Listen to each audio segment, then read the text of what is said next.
And let's get this posted on Twitter that we are live. And Steve Stockton, good to see you. We got about 1 minute here before we're going to go live. Reminder, a great way to support this show is through the Super Chat. And as well, you are, if you're new here, hit that subscribe button, ring that bell. Enjoy the show tonight. We thank all the veterans listening in, all of our regulars who are here nightly. And let's make this a great show tonight, everyone. Let's have some fun. Let's rock and roll, and let's get into it because it is time for another great show of Spaced Out Radio right now. Oh, maybe not right now. How about in like 20 seconds? Oh, this thing plays games with me. Plays games with me sometimes. That's okay, though. I'll show you our guest. There he is, Andrew Saporito. There he is. Got a nice button-up shirt on tonight. He even shaved for this, people. He even shaved for tonight. That's what a kind of guy he is. Sweet Donnie C., good to see you. Here we go, everyone.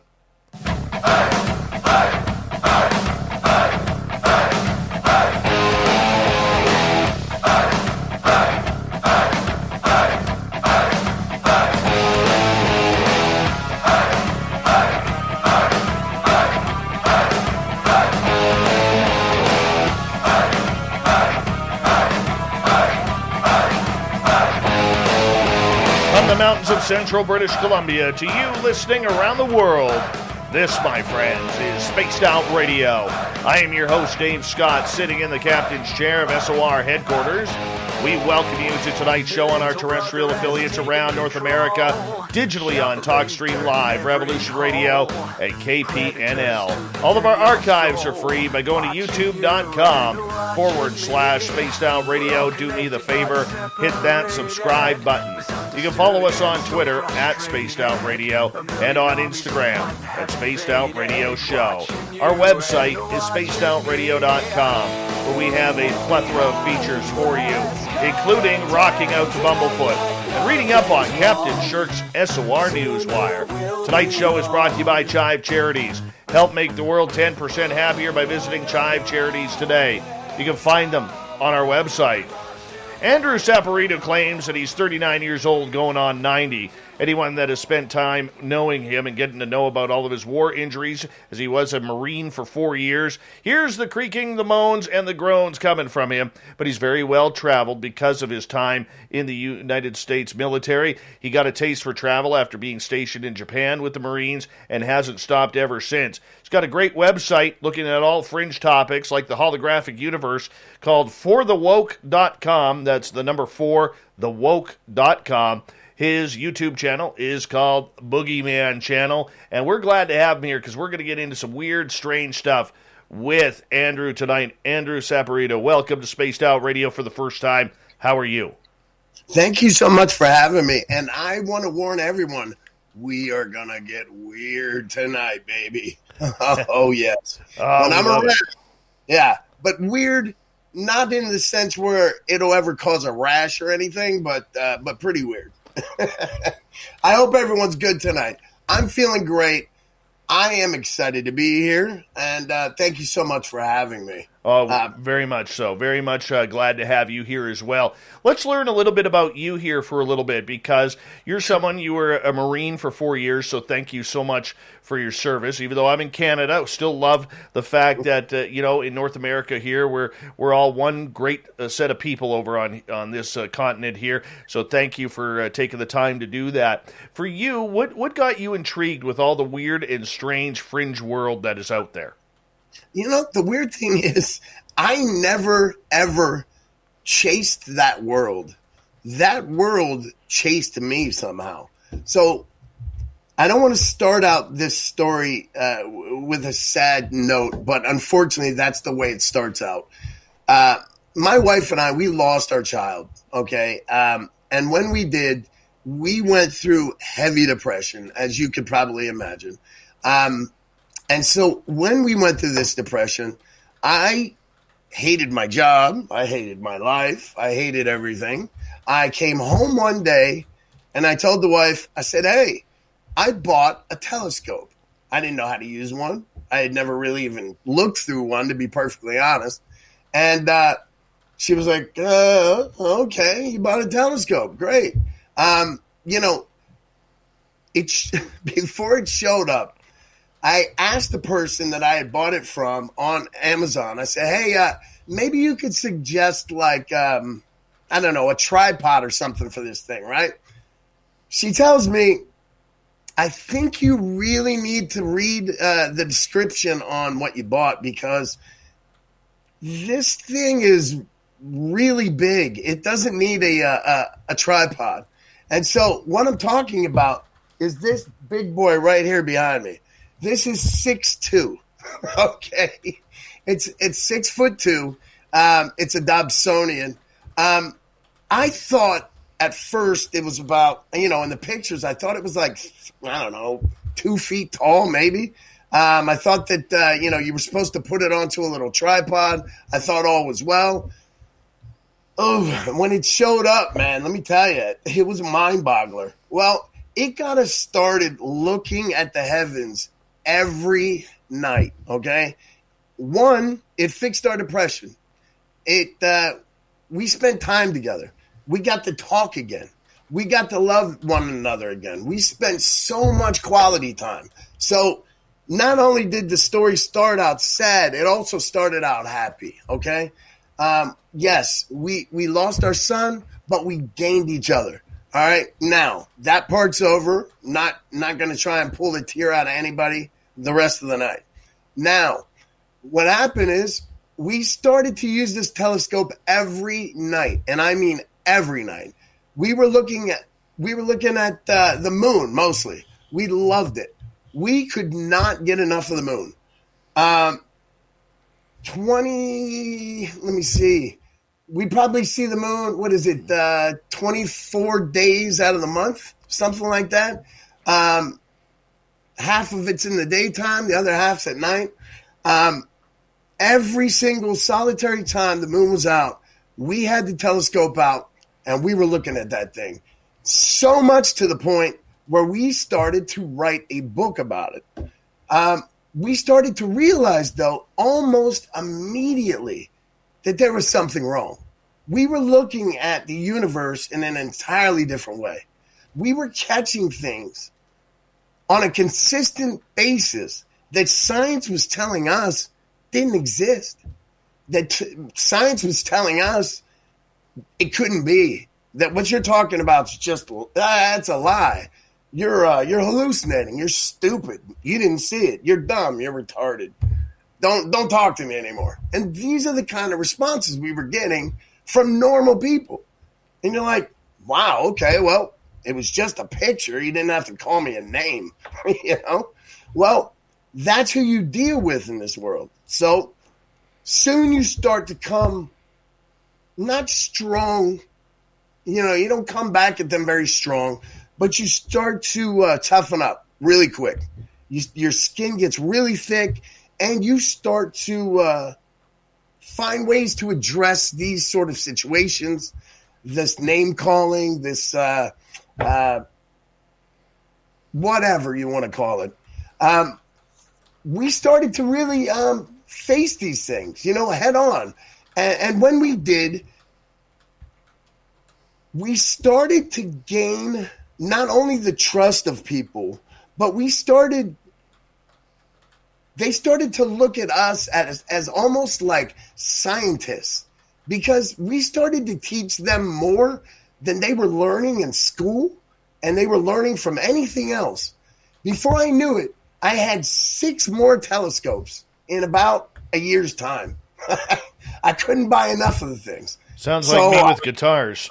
Yeah, exactly. I was going to say that. I'm looking in the back wall of your behind you, and that's how my telescope room looks, my observatory. I couldn't buy enough cameras. I couldn't buy enough lenses, filters, telescopes, eyepieces, you name it. I went crazy. And my wife was like, at first was hating me for it, until it started to bring us together. We fell back in love like it was the first time we had ever met. she's the one that thinks with a level head. I'm the dreamer. I'm the like, whoa, it's got to be like this. I wasn't really good at double checking things. I wasn't really good at fact checking, right? So she was, and every time I would come to her with something strange, she would be the stone, the rock, and the rock would then be the fact checker, right? And so she would go out there and she'd be like, okay, well, she had all of these steps that she would take in order to find out if, well, was this real? Did this really happen? Or are you just crazy? And most of the time, it passed her test. But don't get me wrong, there were a lot of times it did not pass her test, which is good because I'd always run things by her before I ran them by YouTube or, say Instagram or Twitter or even other family members, friends, or neighbors. Sorry about my voice today. But I started to get into this really strong, and I started to realize our world was running more mechanically than it was naturally. I noticed things like holographic. This is going to sound weird, but go for it, man. We like the woo. All right, here we go. Sun simulators. All right. Now, not all of the suns are sun simulators. Oh, by the way, there's more than one sun, guys. Okay. And I can prove it. But one of those suns that you will see once every 12 days, okay, once you find the one it is, and I can show you how to do it, once you find that one sun simulator, you will find that sun simulator, you'll see it once every 12 days. And when you bust out your telescope and you start looking at it, oh yeah, baby, you're about to see some really cool stuff. And we're talking about biblical characters that were talked about in the Bible that are still alive today, guys. And, they're working. They're almost like the engineers of our constructs, of this realm. The Book of Enoch, if you will, okay? I don't know if there's anyone out there that's read the Book of Enoch, but the Book of Enoch explains it best. When I have a question, something, I spot something that I just don't understand or I can't explain, I look at the Book of Enoch, and it seems to always have the answer there. And it's very strange to me. Until it was always strange. Every time I checked, it was strange. Now, I'm so tainted, nothing is strange. And I hate to say it, but there's things up there that I can't explain, that I could draw them for you. I've got pictures of them. I've got HD video of them. I don't know what they're for. I've seen them a million times. I'm struggling right now with, is the moon a hologram or is it an actual physical object? All right. That's one of my biggest struggles right now.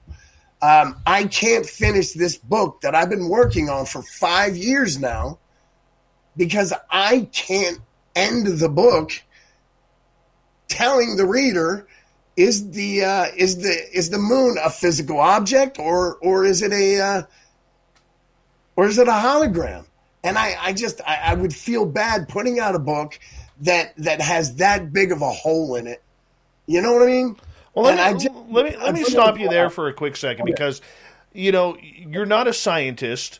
You're somebody who is an amateur astronomer who really fell in love with this because it made some incredible time for you and your wife after a horrific tragedy. And, from all of us Spaced Out Radio listeners, we send you love and grace for that, okay? And and so I could see your passion and desire in this. How much did you study up on current astronomy before you started finding your own way, so to speak, and that what you were reading in books wasn't adding up to what you were seeing? Okay. All right. In school, I'm going to take you back to elementary school. Elementary school, 0. Middle school, 0. High school, 0. College, 0. Then I started to get into NASA, and then I was in NASA deep. I was real deep. I was addicted to them. I watched their channel every single solitary day. The ISS live feeds. I was watching the Challengers, the Challenger explosion. I was watching every spacewalk. My brother and I, we both had star maps that we would study constantly together. It was something that he and I really got into. But we got into it in our later years, I would say in our 20s, right? And I hit it really hard. But then I found very easily that everything, and I mean everything, that NASA put out is a lie.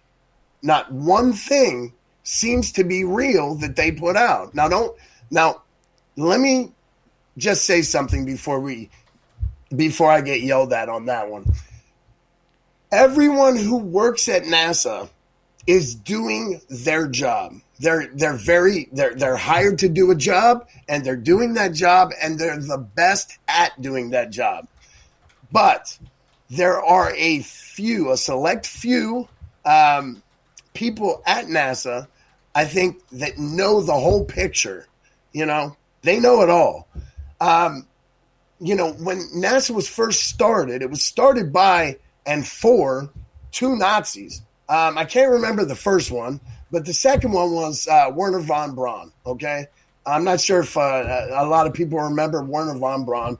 This was right around what's called Project Paperclip.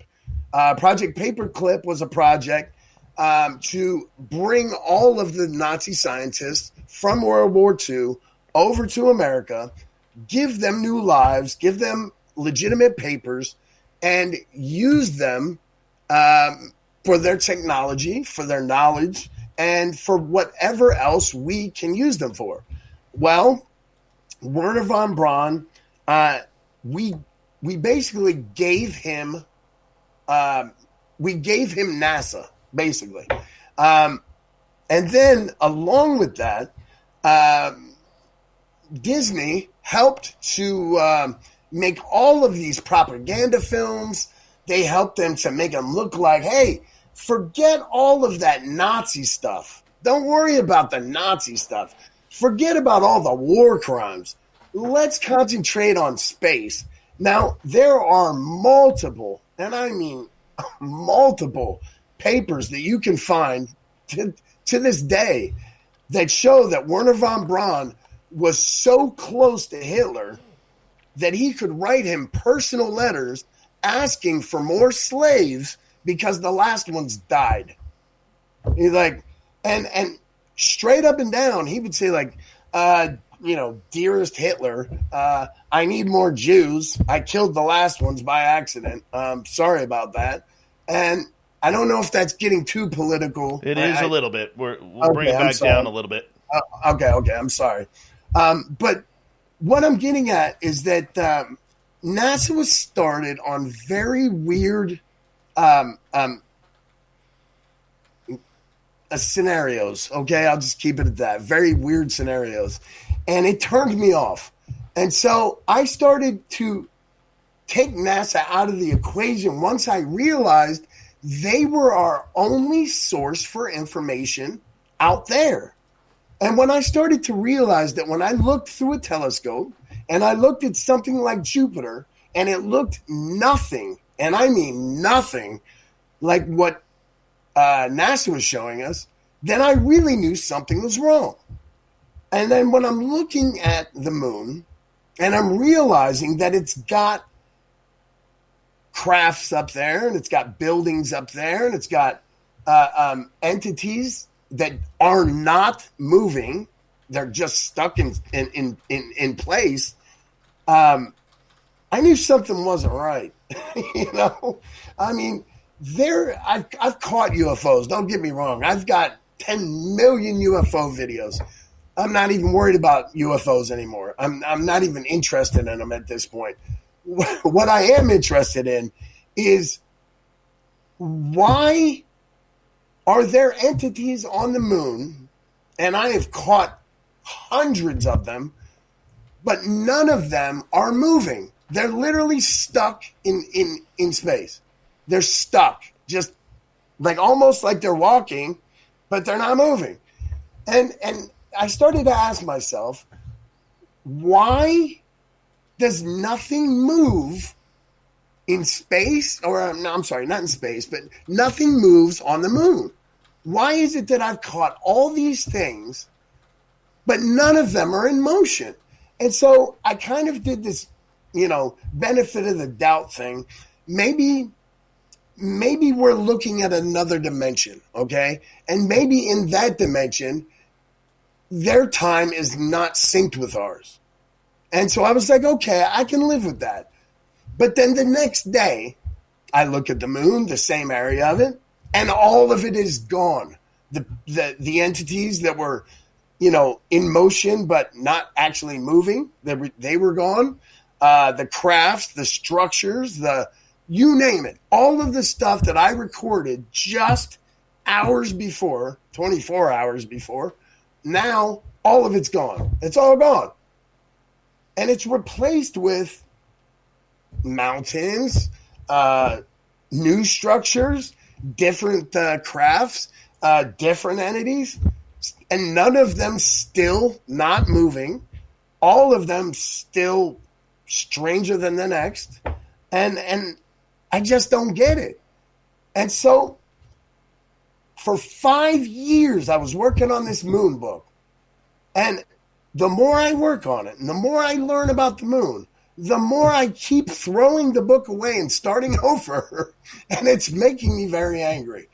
And so one day, I swear I'm going to finish this book, but I'm not going to finish it until I'm 110 million% positive that what I'm seeing, that I'm understanding what I'm seeing. Because right now, I'm not understanding a lot of what I'm seeing when I'm looking at that moon. And, there's a really famous physicist from back in the 1950s. I cannot remember his name right now, but he was the first person to come up with the idea that that the moon was made of plasma, right? They really shut him down. No one's ever heard of his name. His name didn't get carried on. His funding got pulled. You name it.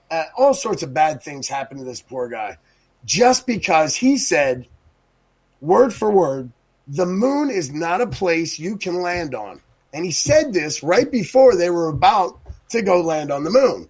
He said, you can't land on it because it's made of plasma, and that's that. And the interview was over. But not only the interview was over, his career was over, okay? And all of these things are just so strange to me. It's like if someone has, an idea, a theory, a thought, even a premonition, whatever you want to call it, that goes against modern science, modern physics, their career's over. It's done. It's, a guy like me, if you go and look at my YouTube channel, if you go and look at my website, you are going to see things that you are not going to believe. You're not going to think that it's possible. You're going to know it's real. You're going to really know that I actually recorded it because I'm a really bad photographer. Okay? On that note, I'm loving you so far, man. I'm loving you so far. And on that note, though, Andrew, I'm going to get you to hold on right there because we are going to go to break here at the bottom of the hour. We're going to debate the moon. Is it plasma? Is it cheese? Did we land on the moon? We're going to figure this out. Andrew Saporito is our guest tonight. The Boogeyman channel on YouTube, as well as his website, 4thewoke.com. The number 4thewoke.com. You guys stay tuned. Spaced Out Radio continues right after this.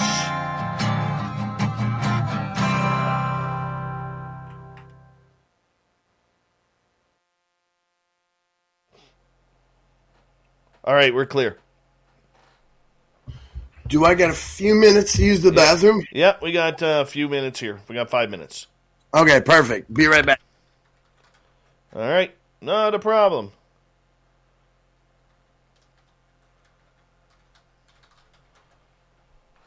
Entertaining. Lynn Wallington. Lynn effin' Wallington right there. Oh, the forest fire smoke is getting to me today. They've been doing backburns here for the last few days. And it's made everything real smoky.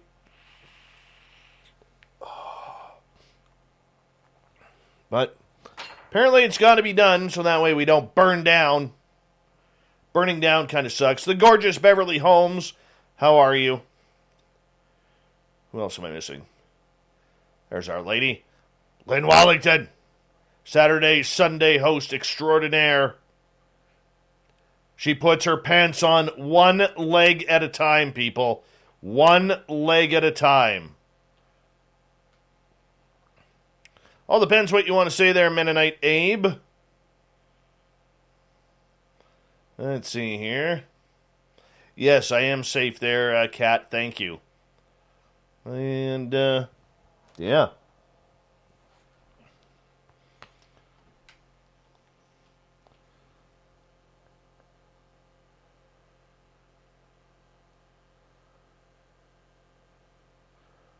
Lovely Sherry, how are you?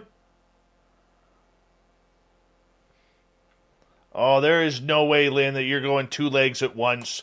You're not one of those people who sits on the side of the bed and puts both feet in the legs and then pulls the pants up at once. No way. You're one leg at a time person right there. Don't even mess with me on that one. Hey, Fapster, what's going on? Gorgeous Jessica McCreary is here. Where's Dave effin' Hurley? We need a Dave effin' Hurley sighting.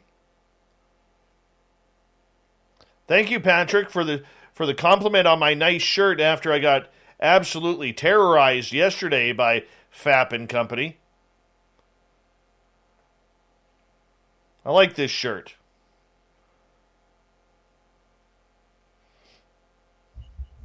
I don't think people understand how difficult it is to pick a shirt when you know you're going to be live on air. It's true. I went through 15 of them, and I still hate the one I'm in. Oh. you gotta be like Brittany and make a wardrobe change every half an hour. Every half an hour. That's it. Now, I'm going to start getting into wigs too. I think I'd look good with a pink haired, maybe a fro, something like that. I don't know. Absolutely. I would agree with this. I would agree with that. I don't have a wig on. I just I have no male pattern baldness whatsoever. None. No. I was just gonna say that. Like I think you're older than me, but your hairline is much younger than mine. I got a beautiful hairline. I'm not gonna lie. Beautiful. Oh, like I'm maimed like a lion. If you were here, I'd let you touch it. I would. Oh, gee, I was just about to ask that. No, you're reading my mind. I would totally do that. Totally do that. Diecast and Racing, welcome to Spaced Out Radio's chat room. How are you? The gorgeous and talented Sherry Lynn, welcome to our channel. Dry Toast, the best name on YouTube right there. Dry Toast. Isn't that fantastic? It is. Hi, Sandra. Hi, Sandra. Hi, Sandra. Show it. And hi, Bobby Younce for and Philip Baca. Sorry, it looked like I got two personal hellos, so I just had to give them back. Oh, for sure. That Thank works you. for me. Raina Jennings, my baby, she's here. Oh, thank you so much for joining us. Your wife's in here somewhere, too. She better be. I saw her. Beck, are you in there? Well, I know she's in the other room at least. Aussie Rob, that's good SOR ham hock right there. Good SOR ham hock down in Australia. Appreciate that. There she is. She says, I am right here. I am right Wow, here. there she is. All right. Thank you for the support, my dear. Uh-huh. Cat the Kit. How you doing, gorgeous? And we got about 30 seconds. Big thank you to Andrew, to Backspin in Sweden, Joshua, YJ, and Sherry Lynn. Love you. Michael, Jennifer, and Kat from earlier for the amazing super chats. It's a great way to support what we do on this show. Hello, my brother Eugene. How you doing? And don't forget, if you're brand new here, hit that subscribe button, ring that bell, and we're going to get going here in about 5 seconds. So sit back, relax, sit tight. We're going to the moon next on Spaced Out Radio.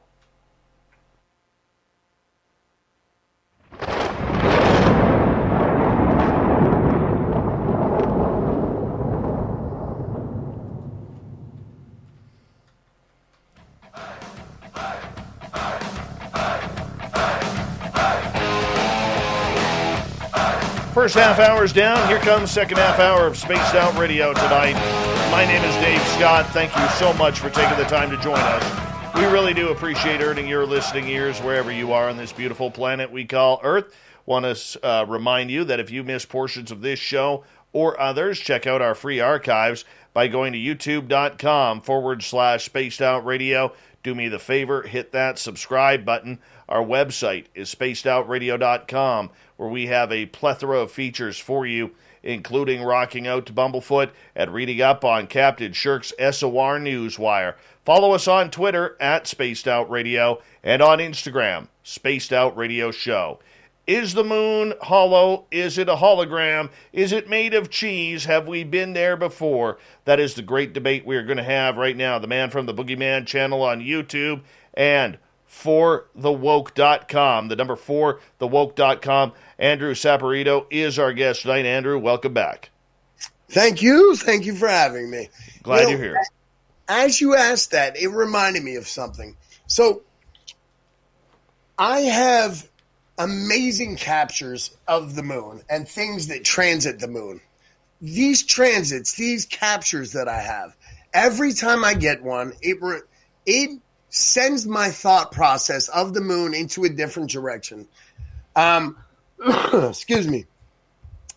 The first amazing capture that my wife and I caught, you're not even going to believe this, but it was a star balloon, a star-shaped balloon, and it was dragging another star-shaped balloon. And it left a shadow on the face of the moon. And we were like, whoa, whoa, whoa, whoa, whoa, whoa, whoa. And this was well before we were thinking anything weird. We weren't thinking holographic universe. We weren't thinking the moon was fake. We weren't thinking anything bad about NASA. We were just two people, normal people in the backyard looking through a telescope. That's all we were. When we got that capture, first off, to this day, it's still one of the most amazing captures we've ever gotten. And so it is a Mylar star balloon. It gently floated right across the lunar surface. And it took us a long time to realize, oh my God, that thing there's two of them. They're tethered together and they're creating a shadow on the moon. And we're like, oh my God, like, what does that mean? What could that possibly mean?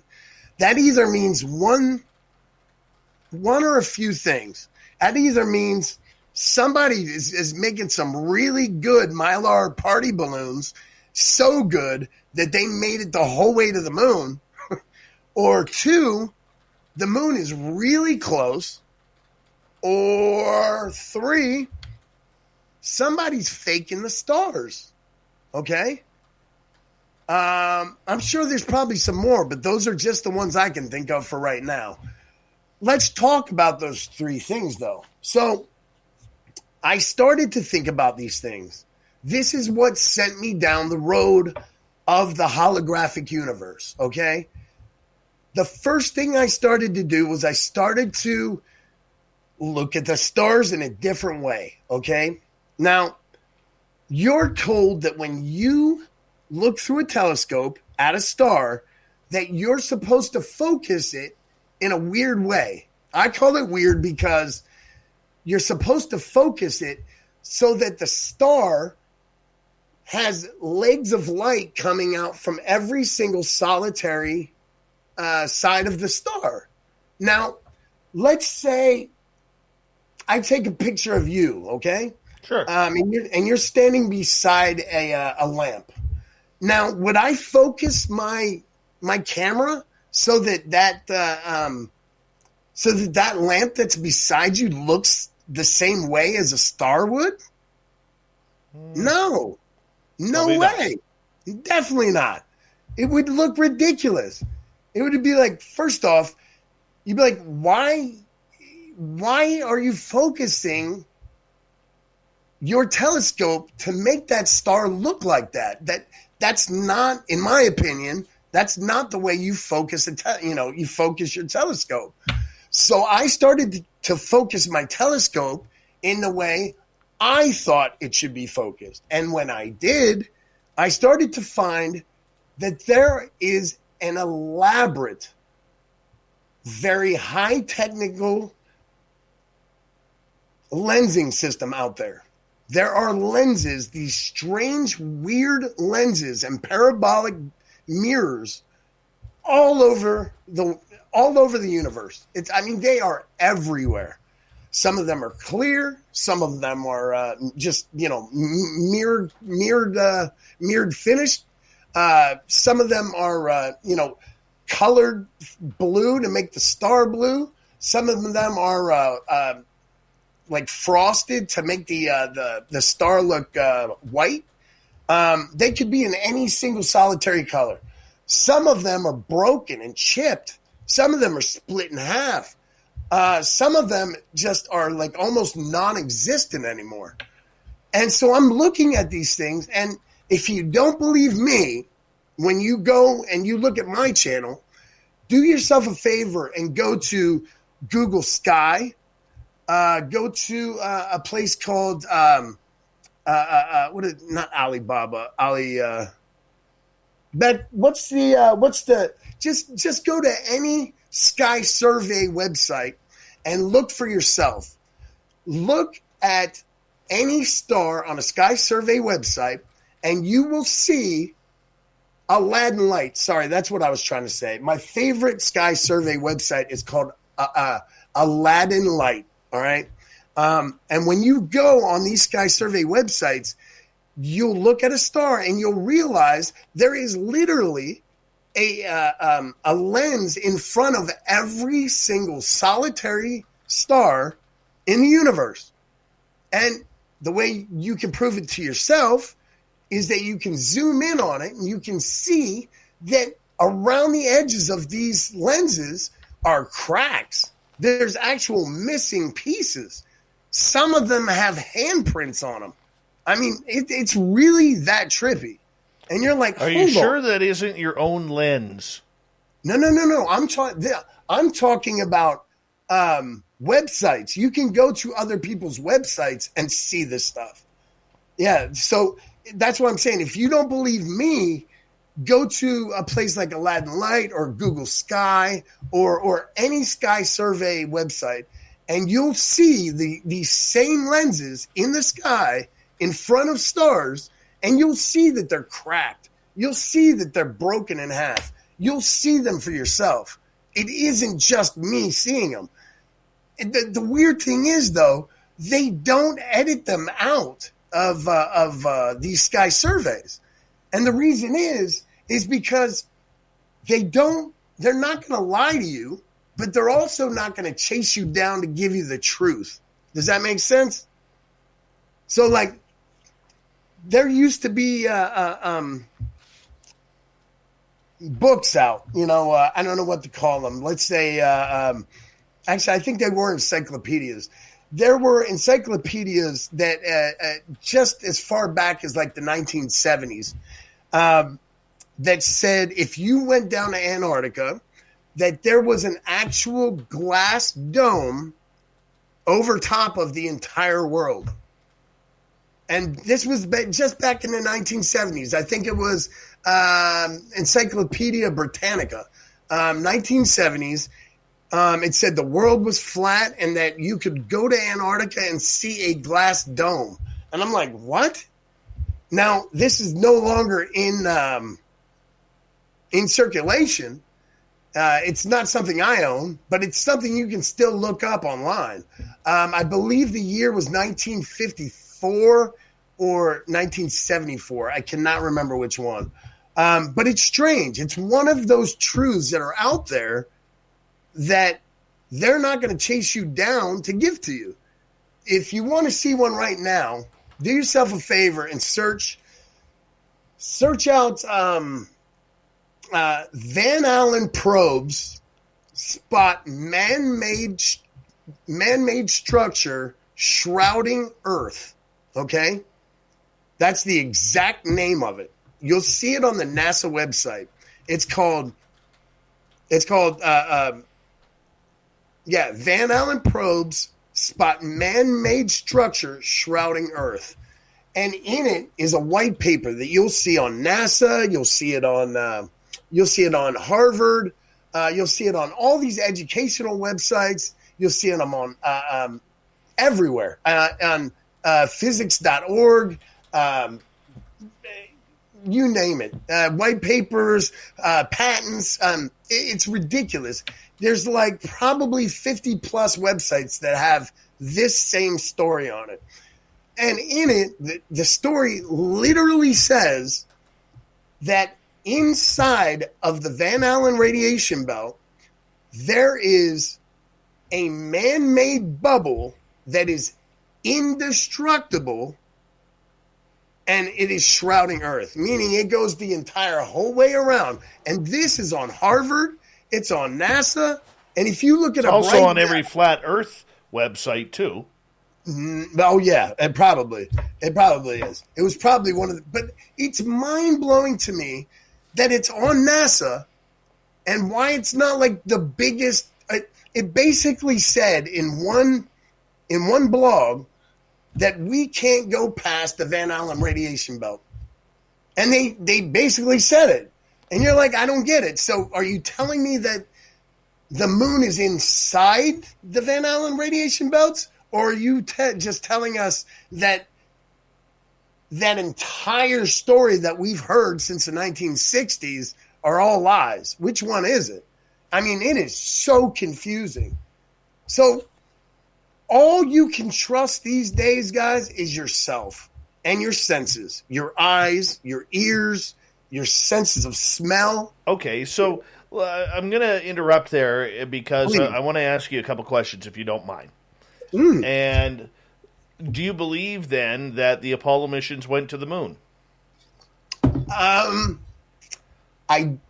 did at first.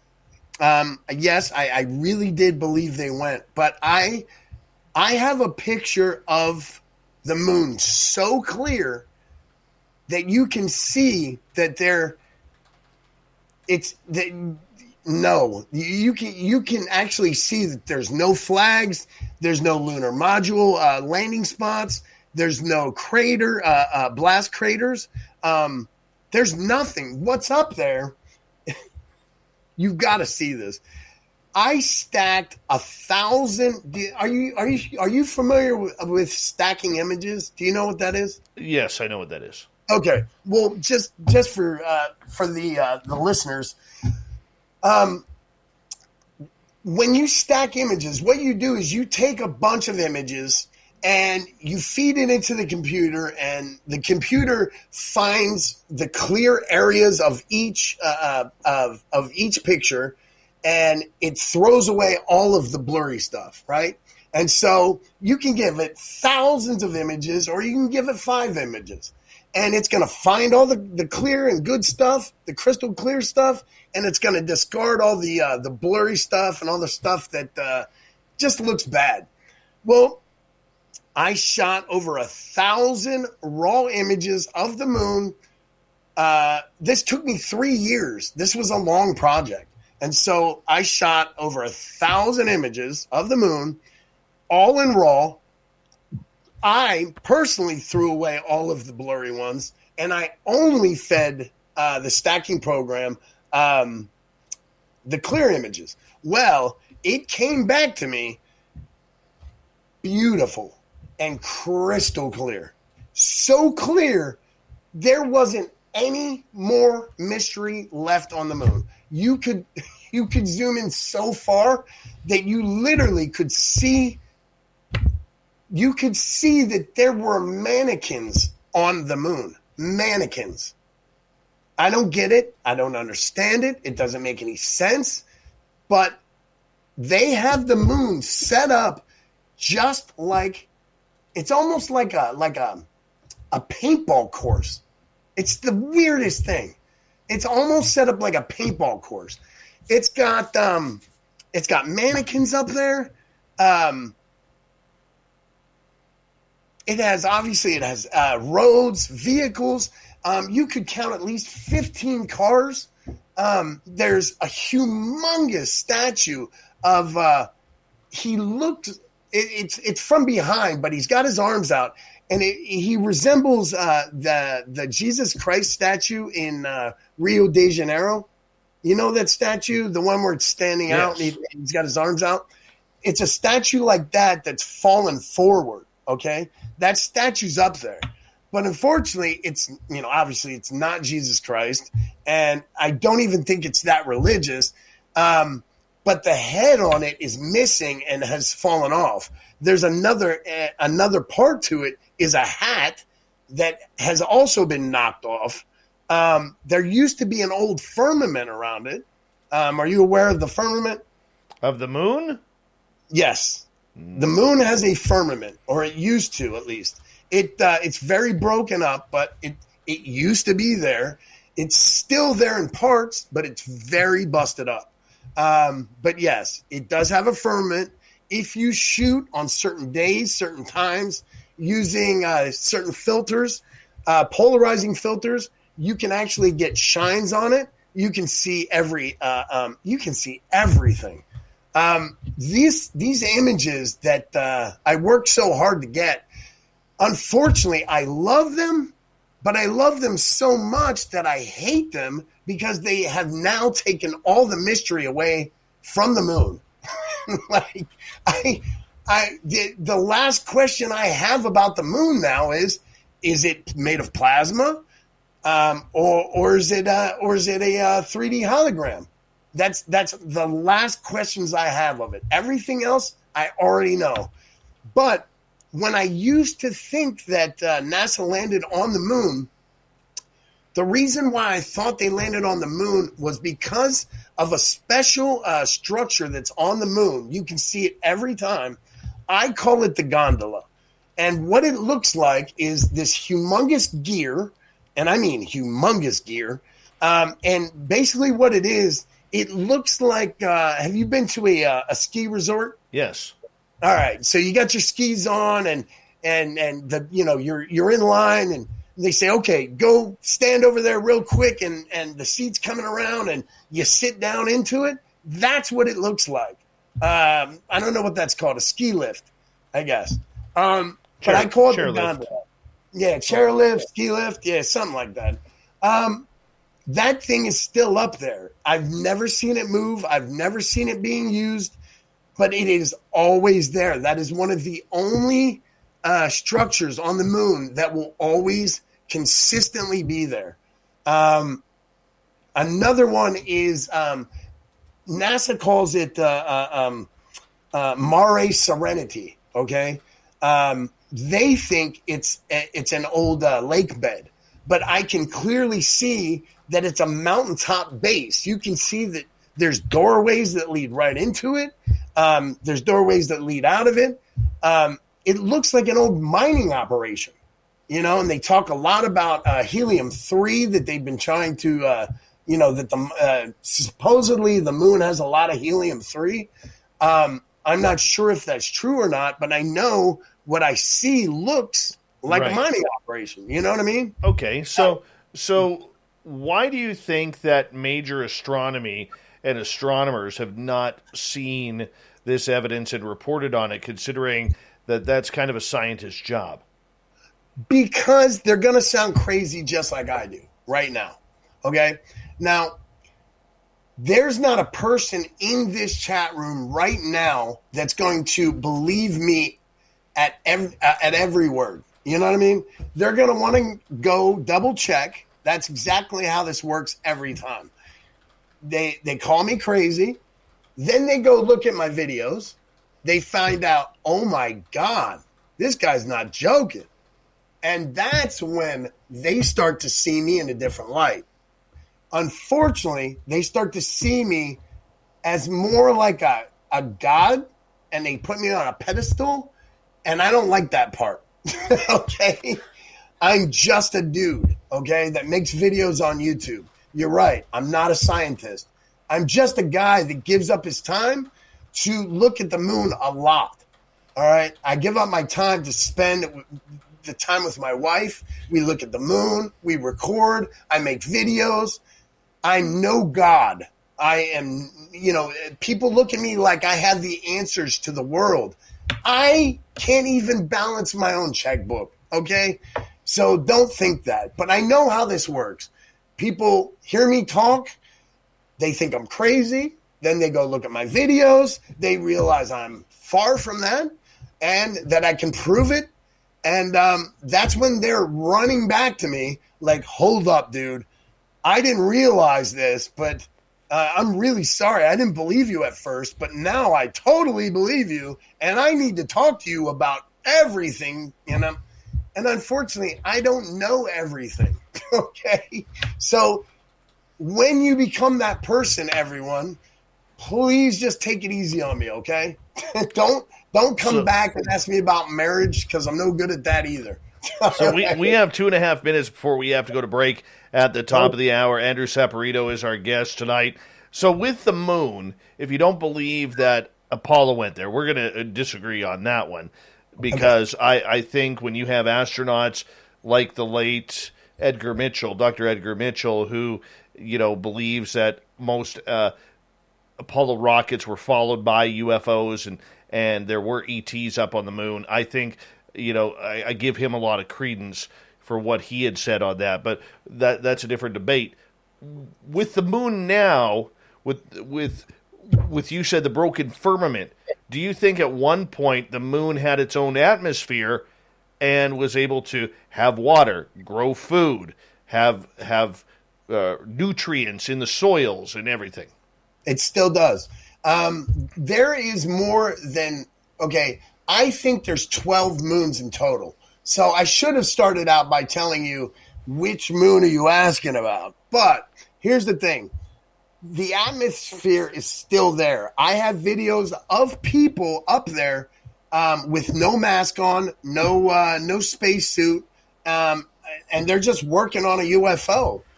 So I know there's breathable oxygen up there at least. Now, if those people are dummies or mannequins, I couldn't tell you. But I will tell you, I have at least video evidence that there are people up there with no mask, with no suit. So, and I have trees up there, large trees, pictures of trees, running water. So yes, it has everything that the Earth would have. But again, it's there one day, it's not there the next. So that's why I have the issues about it. You know what I mean? Like, I have a lot of issues about the moon. One day I've got all this evidence of it. The next day I can't find it again, And I'm, again, not dogging Edgar Mitchell. I'm definitely not dogging old Buzz Lightyear. Everyone who goes to NASA does their job, and they do it well. But there is a small collection of people that, I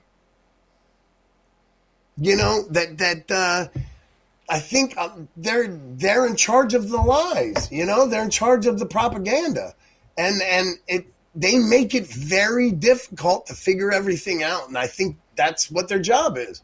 I don't know. It drives me crazy. Well, on that note, when we come back from the break here at the top of the hour, That was a quick first hour. We're going to get into 12 moons. 12 moons. Andrew Saporito, the Boogeyman channel on YouTube.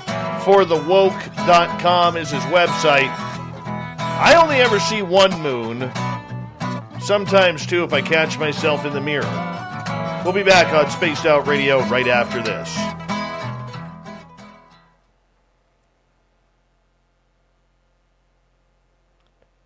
Not gonna lie, you got me curious, man. You got me curious now. I thought this was going to be a show that I was going to be able to show some video, and I'm sorry I had it all wrong. That's all right. I really want.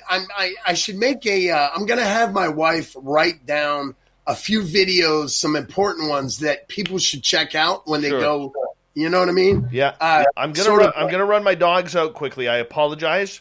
Okay. So I'm just gonna mute you down here. I apologize because I can hear them scratching at the door. Hold on here. I'll be right back.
All right.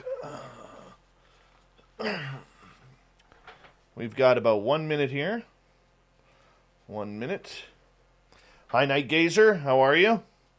Good to see you.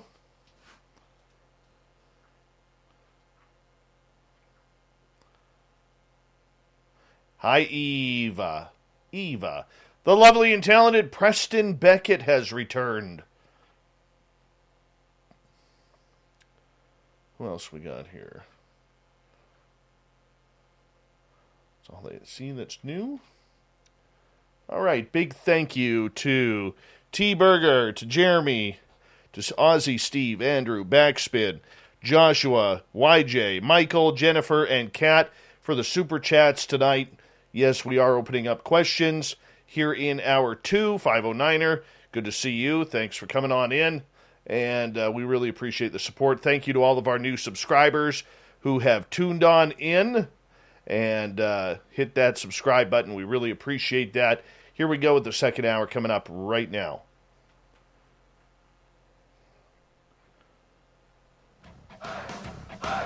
You're listening to Spaced Out Radio with Dave Scott. Follow Dave on Twitter at Spaced Out Radio and on Facebook, Spaced Out Radio Show. Here we go with hour number 2 of Spaced Out Radio tonight. My name is Dave Scott. Thank you so much for taking the time to join us. We really do appreciate earning your listening ears wherever you are on this beautiful planet we call Earth. Thank you to everyone tuning in on our terrestrial affiliates around North America and digitally on TalkStream Live, Revolution Radio, and KPNL. All of our archives are free by going to youtube.com/Spaced Out Radio. Just do old Davey the favor, hit that subscribe button.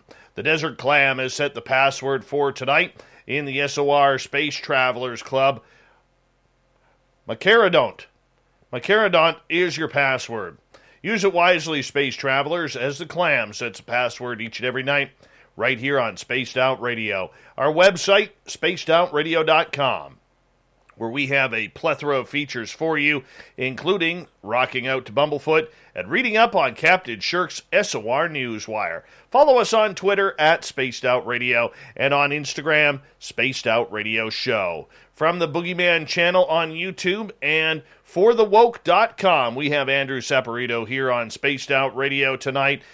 What's with the moon? What's happening there? Do we have more than one moon circling our beautiful planet Earth? Let's check it all out. Andrew, welcome back. We'll get you to turn your mic up because your mic is on mute or something like that. Where did your mic go? We go. There Can we you hear me? There we go. All right. There we go. All right. Okay, so I want to step back a little bit because there's a few things I forgot to mention. All right. One of them, all right. So there are multiple moons, just like there are multiple suns. These things were talked about in the Book of Enoch. All right. Now, how many? I don't know. But if you take pictures of moons, do like I did, take pictures from the same area of your backyard or wherever you take photos from of the moon every month. Take those photos with the same type of camera, with the same lens, and at the same focal point and depth, okay? When you do, try to get at least 20 good shots, all right? When you get a nice collection of photos of those moons, then take them one by one, mess with the opacity, and try to fit them on top of each other. Then try to match up the craters and any other structure or landmark that you can see, and you will find very quickly those moons do not match up. The pictures, you cannot get them to match up. You will not find any photo that you've taken and tried to put on top of each other.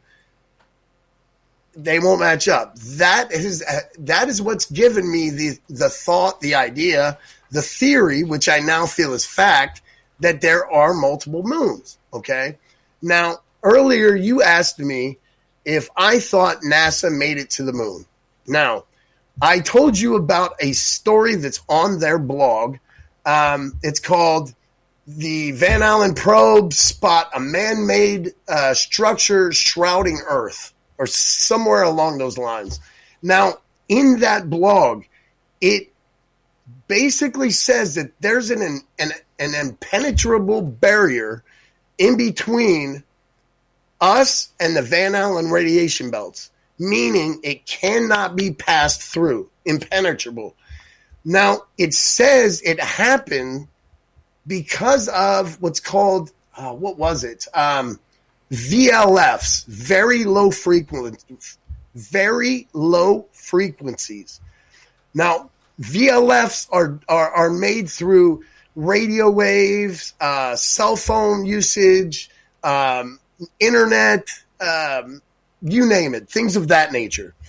They say that we use so much VLF that it's created an impenetrable barrier, and it's the whole way around in our universe, and we're not able to go through it. Now, they're either admitting that they can't make it to the moon, or they're admitting that the moon is within, it's closer and smaller than we thought, okay? Now, I want to talk about prosumer and even amateur grade telescopes and optics, okay? I have some really big telescopes. And as you can see in the back, I have some really big lenses, all right? Now, no matter how big my lens is and no matter how big my telescope is, I personally have a real problem believing that I personally can look through a lens and see from Earth, looking out into the heavens, and I can see 240,000 miles away with it? I mean, just think about that for a second, okay? The moon is 240,000 miles away, okay? Now, the farthest picture that's ever been taken with a professional grade camera here on Earth through the same atmosphere, you would be taking the same picture. If you took it, on the moon, or if you took it here on Earth, it'd be the same atmosphere. The longest picture ever taken was 260 miles away. And it was of a mountain. It was so blurry, I couldn't tell you. It could have been Oprah for all I know. But a mountain isn't the size of the moon. No, it's not correct. But what I'm saying is that I have a problem personally thinking that no matter how big or bright something is, you're not going to be able to that I don't think my telescope can see hundreds, thousands, millions, billions, trillions, or light years away. But somehow I can take a picture of the sun, which is 82 billion miles away, or I can take a picture of the Andromeda Galaxy, which is, I don't know. I actually don't know how far that is. Jupiter is something like 500 million miles away. And those things are not light sources. Those things just have light bouncing off of them, supposedly. And they're not even, like, when you take something of like Jupiter is a gas giant, okay? So we're not even looking at an actual physical body. We're looking at storm clouds. That's the story that we're getting, okay? Same problem with Saturn, right? Saturn is smaller, but further away, and somehow we can still get pictures of that with consumer-grade cameras. There's a camera called the P900. It's called the Nikon Coolpix P900. It is not a very expensive camera.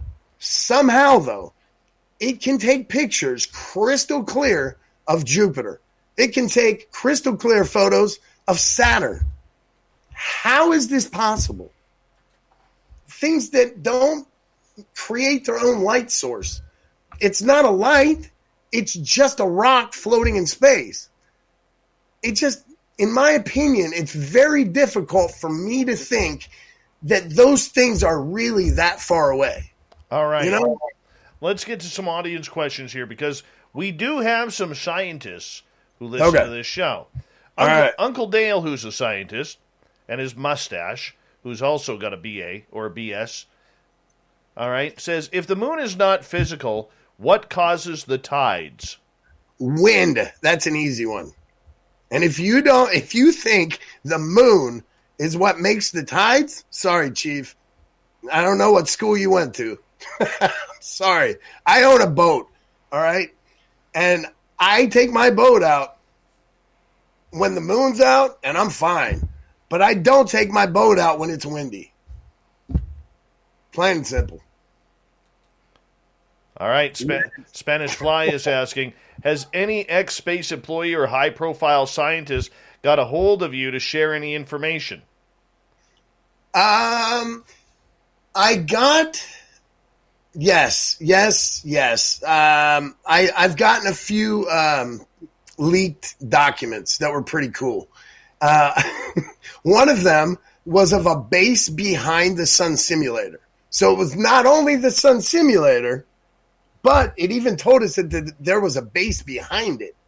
Yeah, it was pretty cool. And I can share that with you guys at any time if you want to see it. I'll have to do you know what? I'll have to do some sort of redo of this show. I'll mirror it on my channel, and then everything we talked about, I'll stop and I guess I'll put the answers or the information in where I was talking about it or where you guys were asking me about it. Maybe that'll work. We'll try something. I'll figure it out. All right. Well, while we're waiting, let's go to Vinny's question here. Have you ever caught a lunar wave? I personally have not. Originally, yes. Crow 777 was the first person to catch it. There are other people that have caught it. I don't know what it tells us, though. In my opinion, it tells us that the moon is more of a hologram than it is a physical object. I would go with that. But stars do the same thing every day. I mean, if you zoom into a star, they do lunar waves. That's just what they do. So I believe it has something to do with the medium of space, which space could be, it's the ether, it's the plasma streams. I mean, we are looking at some sort of, water, maybe, ether, and ether is something that has been proven. And then they used someone like Albert Einstein in order to erase the idea, There's a lot of good white papers out there you can look at. They're called the Michelson-Morley experiment, the Michelson-Gale experiment. You can also look at Sagnac effect, the Sagnac experiment. You can also look at Airy's failure. I mean, there's a whole slew of scientific papers to look at that physicists have never heard of. I mean, they've been closed down and hidden for years. And it's just a sad ordeal. Sorry. So what do I think of it? I think we're looking at some sort of liquid medium. That's what I think we're looking at. Sorry. All right. Science Melinda is asking, when photo stacking, are you making allowances for star rotation over time? When photo stacking, are you making allowances for star rotation over time? I'm not sure I understand that one. When photo stacking, are you making? Well, the universe is always moving.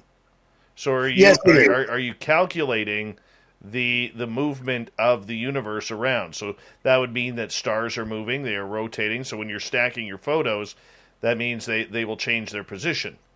That doesn't play. It doesn't actually have an effect because I use I use a computer. I put my camera or my telescope.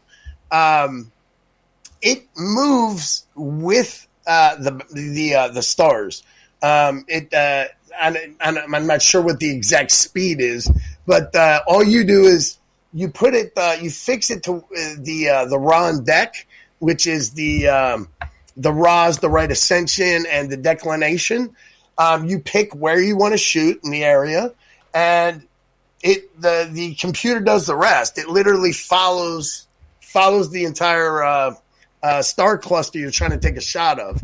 So as far as rotation, it doesn't play any part in what we're doing when it comes to stacking. But if you did it, like if I didn't have a computerized mount, it would literally just be lines, and that's covered in Aries failure. That shows that it's the stars are moving and we aren't. You know what I mean? Like, I don't know. But that's a cool question. But yeah, go ahead. Sorry. All right. Mennonite Abe is asking, can you explain then who places the lenses and bases in outer space? I believe that this is original source technology. Okay. I believe that this is older than the planet itself. Okay. I believe the Elohim, the Yahwehs, you name it, the seraphim, the oraphim, the cherubim. There's so many ranks of angels out there. And I believe in the Bible. I believe in the information and the technology they talk about in the book of Enoch and the Bible and all the books left out of the Bible for some unknown reason. I don't read it for a religious standpoint. I read it for answers on other things. Like, what the heck was that I just took a picture of? You know what I mean? And I find it. I find those answers in some of those books most of the time. Not all the time, but most of the time. All right? I hope that answered. All right, let's move on to a different question here. Yeah. This one comes from Vinny. Does the moon give off its own light? That's a tough one, man, because I see shadows on the moon. If you want to see a really cool video, on our channel, just look up moonbirds, okay? There are people that send us videos, okay? And for some reason, on 1 month, 5 different people caught birds on the moon at the same time, but they weren't the same birds and they weren't shooting from the same state, but they all caught these moonbirds at the same time. At the same time they caught them, I caught them. So we were calling it Attack of the Moonbirds. It's a pretty funny video, but realistically, you can literally see these birds leaving shadows on the moon. So in a way, I guess it could give off light because, like I said, there's a firmament on it. There's parts of a firmament, and you can see through some of the parts of the firmament to another area of the lunar surface. And that lunar surface seems to be lit up a little bit. So in a way, yeah, I definitely think that there is some sort of light that it gives off, but I think it only gives it off on the actual lunar surface and not on the firmament itself. I don't know if that made any sense. I'm sorry. So the sun isn't giving the moon its own light with reflection? I know it isn't.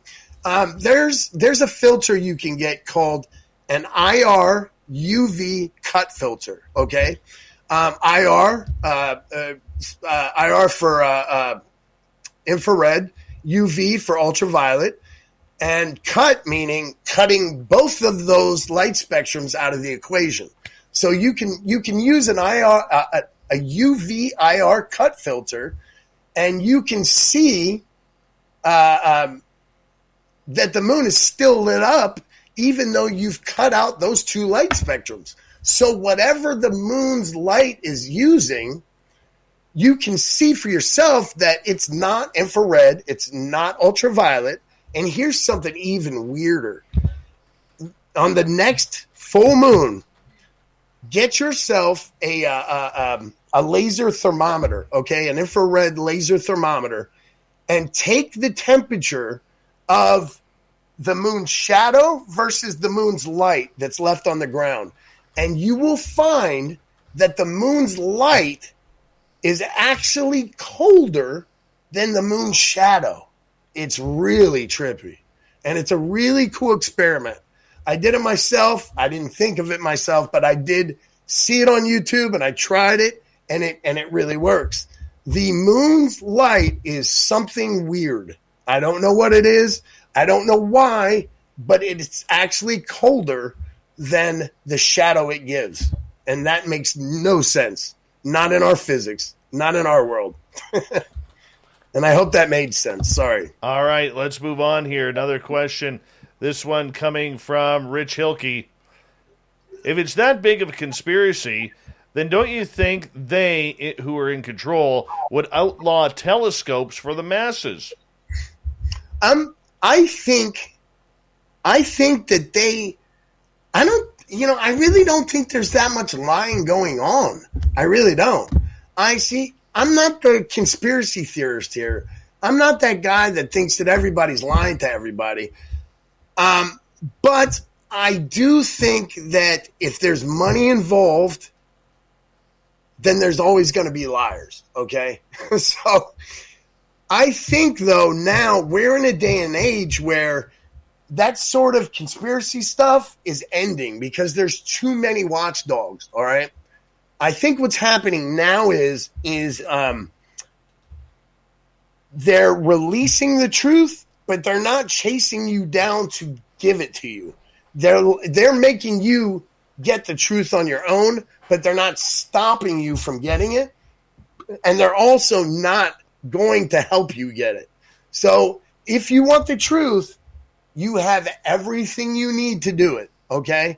I mean, look, they've even started, admitting that there was UFOs. I mean, it wasn't a great report. We all knew it was going to be crap. But, sorry, was that a bad one? No, you're okay with crap. Okay. We all knew it wasn't going to be a great report, that UAP report that was released by Congress.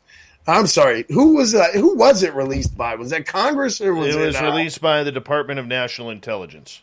There we go. Okay. Because it wasn't very intelligent. So, but it was just bland. It didn't give us many answers. We knew it wasn't going to, but the videos they showed us were mind-blowing. I'm not going to lie. Those were real videos, and that stuff isn't easy to catch, okay? I was very impressed by that stuff, at least the videos. And I do believe that those videos were 100% real. I just don't think we live in that day and age anymore, guys. I'm sorry. I don't, I'm the kind of guy that likes to think that people don't want to lie to you. I really do. I'm very naive in that way. And, I just keep it at, I trust people until they give me a reason not to, I guess. And so I'm naive. Maybe I'm a little stupid. Sorry. On that note, we are going to go to break here at the bottom of the hour. Continue the moon, continue the earth. Are they holographic? Or are they made of cheese? Are they really what we are seeing here on a daily and nightly basis? The earth feels real, at least under my feet it does. We'll see where we go. Anthony Saporito from the Boogeyman channel on YouTube and forthewoke.com. We'll be back with more Spaced Out Radio right after this.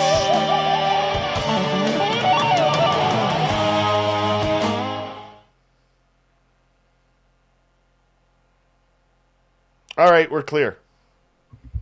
How many minutes? We got 5. All right.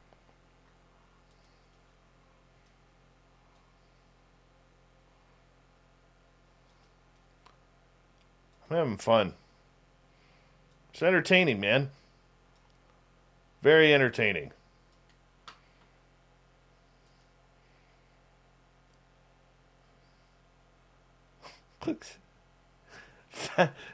Fabster, why would you time out Gail? I mean, Gail, not Gail. Lynn, why would you do that? We had to get your wrench removed there for a minute. Gee whiz. Bad Fabster. But old Linster has her own wrench now. Now we're going to see what happens. We're going to see what happens.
I now have 6 waters I've killed already. Gosh, I can't get enough of it. I'm going to ask one favor. I don't know if you're noticing or not. Okay. But your hand keeps hitting your desk. And sorry. your mug keeps hitting the desk. I gotta get you to watch that because it's starting to affect our audio. If I'm you don't so mind. sorry. Okay. Yeah, that's okay. That's all right. We got a few guys who'll do that. Oh. I talk with my hands. I'm Italian. That is my only excuse. All right, 1 second here. Thanks, Vinster.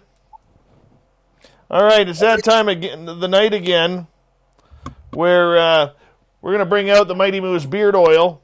Gary the Dutchman from MightyMooseBeard.com sends me this. It's good stuff. We're using the winter blend here. Now, if you know Dutch people like I do, the one thing that they hate is giving everybody a deal. They do. All right?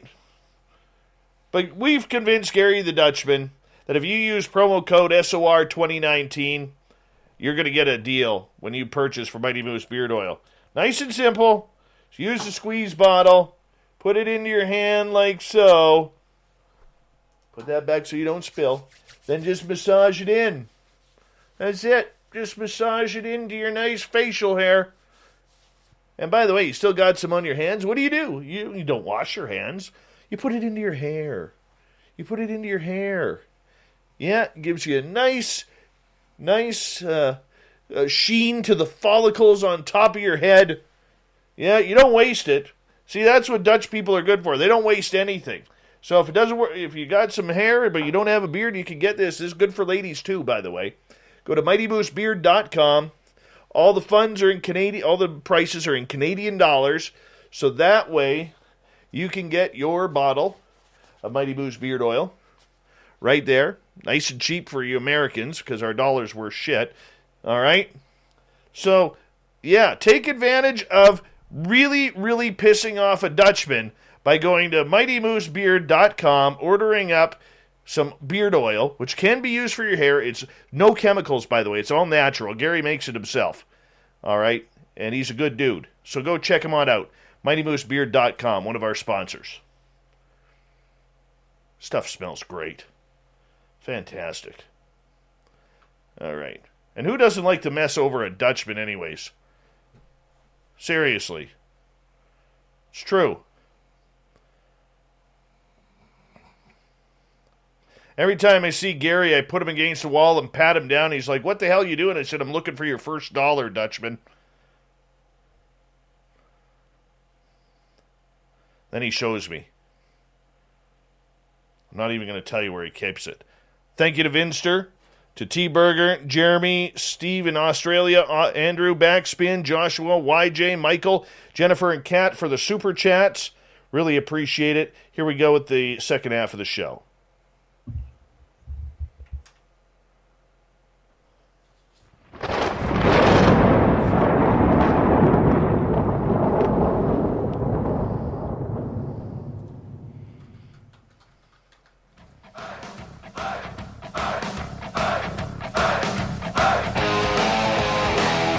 Second half of Spaced Out Radio is now underway.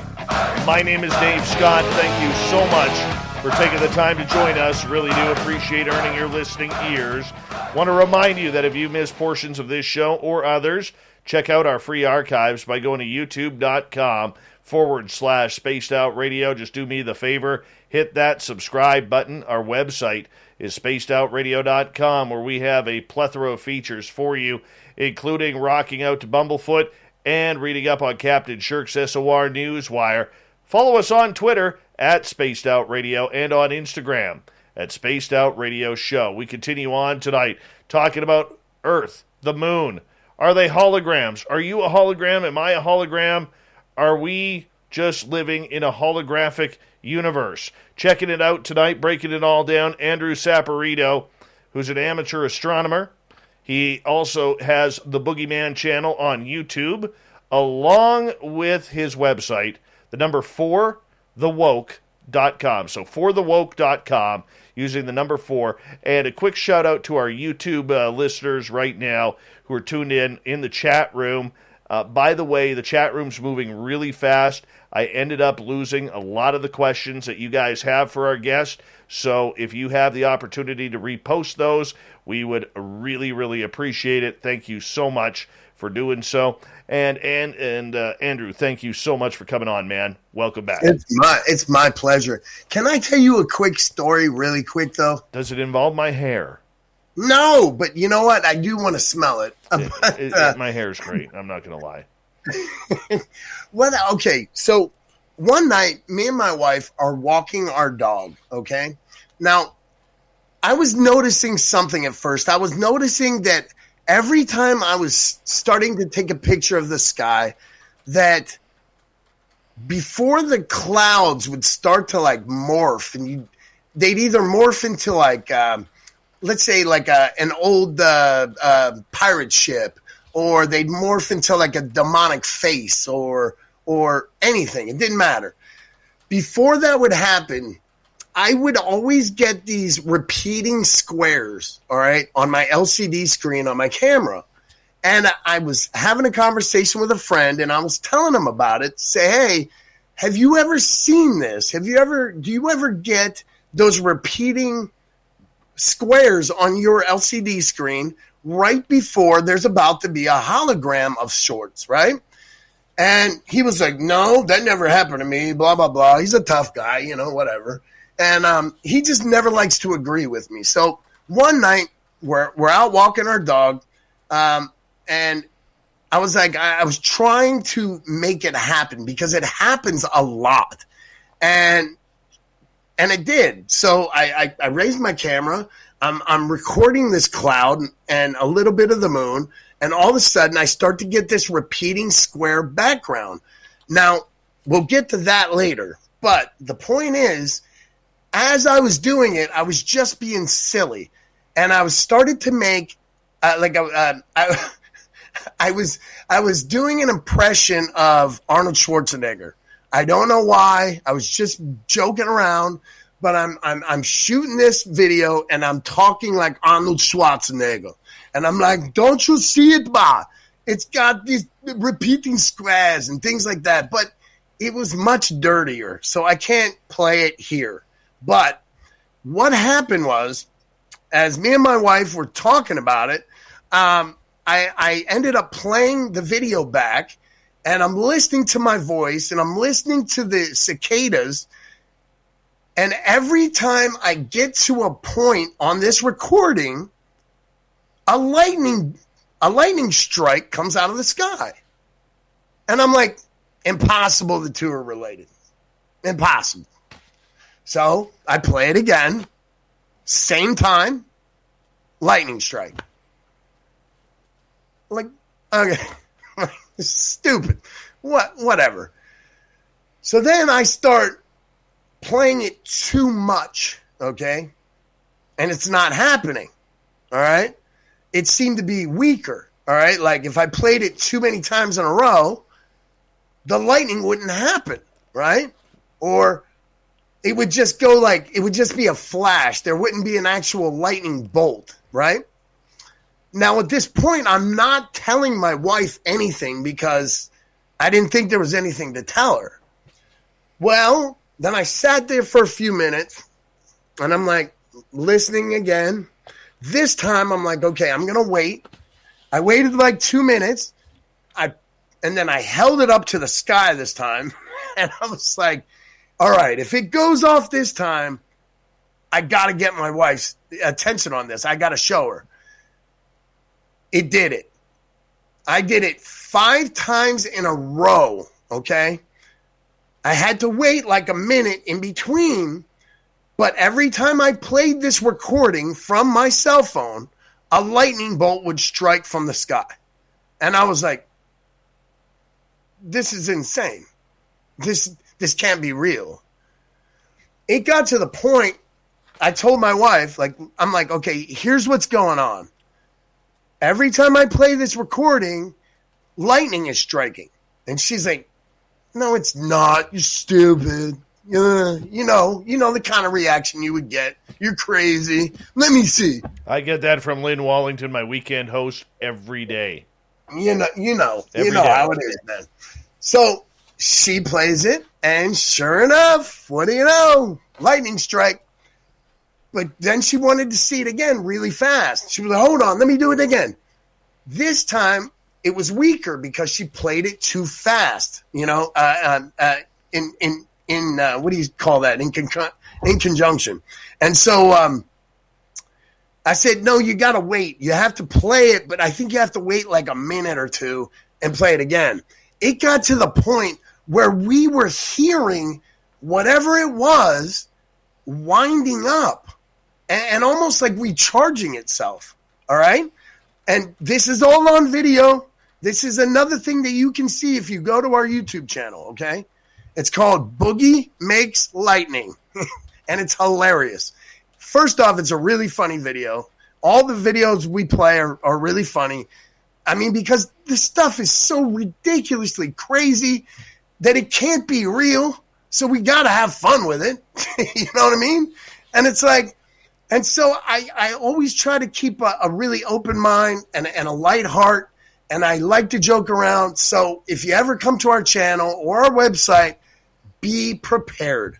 I always say, come with an open mind, an open heart, an unbiased opinion, or don't come at all, okay? Because it's just the way you have to treat this stuff.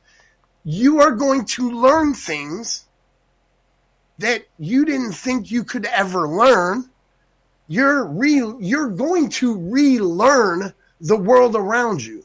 You are going to throw away everything you thought you knew about the world. You're going to throw it all away. I promise you this, because it's happened to, 25,000 people now already. All right. And I have a feeling it's going to happen to you too. Now, I'm not saying that in a cocky manner. I'm saying that because I, too, am relearning all the things I thought I knew, okay? I entered this with an open mind and an unbiased opinion. And I'm still learning new things every day.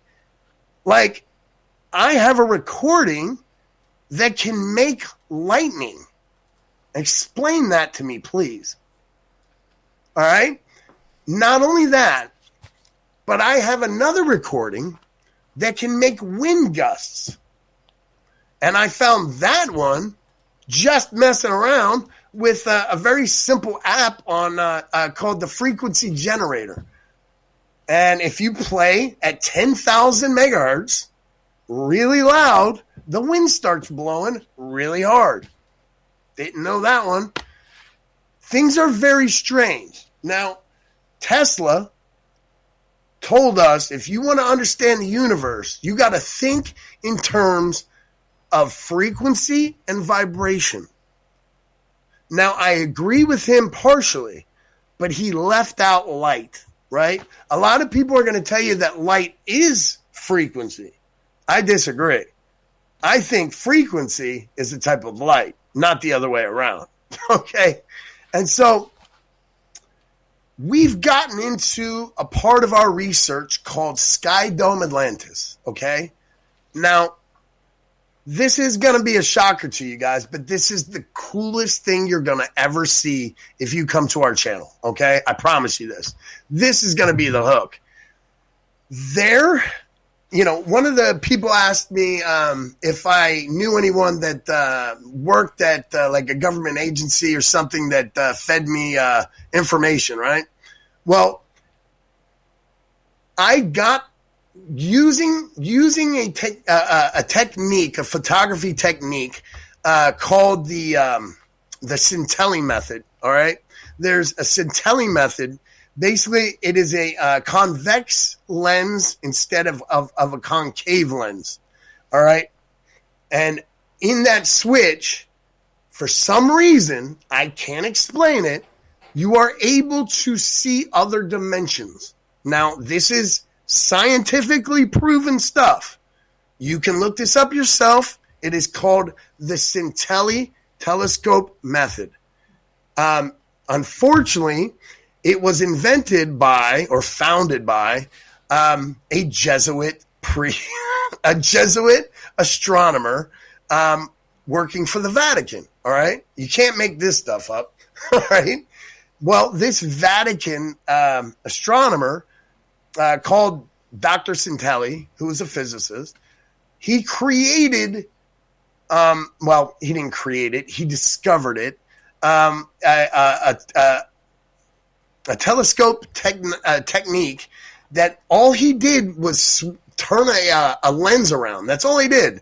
So instead of the lens going this way, he made it go this way. That's it. All right, very simple. But that switch, that one switch, allows you to see into other dimensions, okay? And I'm not kidding. It works. And it's wild, all right? And so we call it shooting the dome, all right? Because what we did, we all, and when I say we all, a lot of my really good friends, and they're in here right now, T-Burger, I saw Raina Jennings, I can't remember who else was in here, sorry. But there was a lot of us. We got together, and we discovered a way, because of there was this woman, her name was Ada. She had been visited by God, she said, during a dream, and he told her to take a half-dome glass paperweight, put it on top of a, what are those called? Those magnification beauty mirrors, and then put both of those inside of a black bowl, to cut down on the horizon noise. And he told her, then just start taking pictures of it.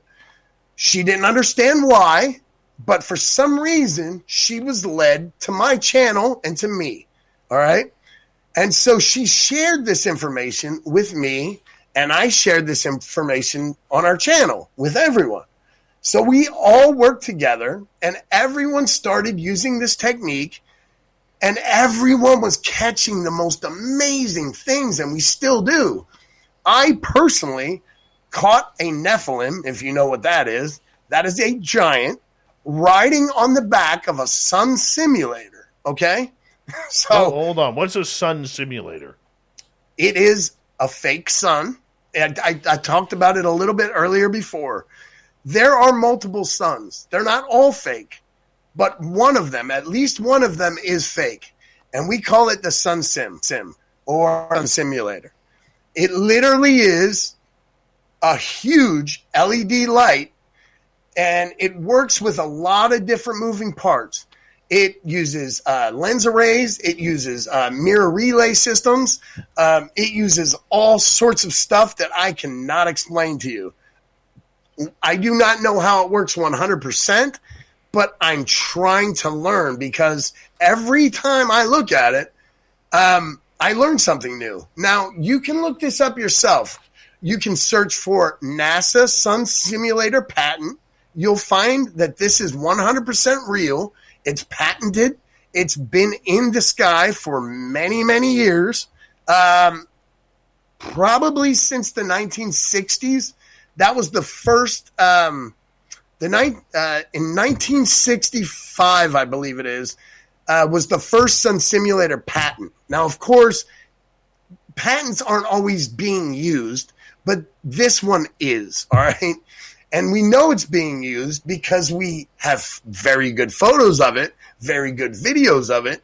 And now NASA is putting out another sun simulator, 6 of them, okay?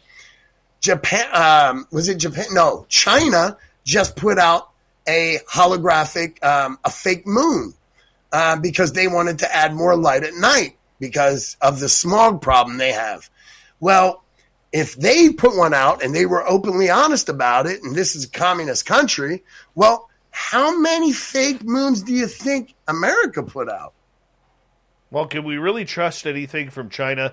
No offense, China, if you're listening, don't shut us down. You know, No. but They put out, I mean, you can literally look at videos from start to finish of them building this fake moon simulator in China and even taking it out into space and voila, releasing it. But the only reason why they were doing that is because of the smog content, so people could actually see what the sun and the moon actually look like. That's the reason why they were doing it. That is probably true, yes. Not going to argue that. And that is a really funny point. But, No, that there's some truth to that. I got buddies who live in 100%. China who told me that. No, that's exactly what I was going to say as well. I'm sure that's probably why they did it, honestly. But my point is, though, is if they were that open and honest about it, I just have this strange feeling that there's other countries that have done the same thing. You know what I mean? I mean, there's just a lot of weird things happening in our world. There's things that people want to create just to say they did it. I mean, look at CERN, for God's sakes. I mean, CERN is a very strange place. Now, they have a lot of strange stories.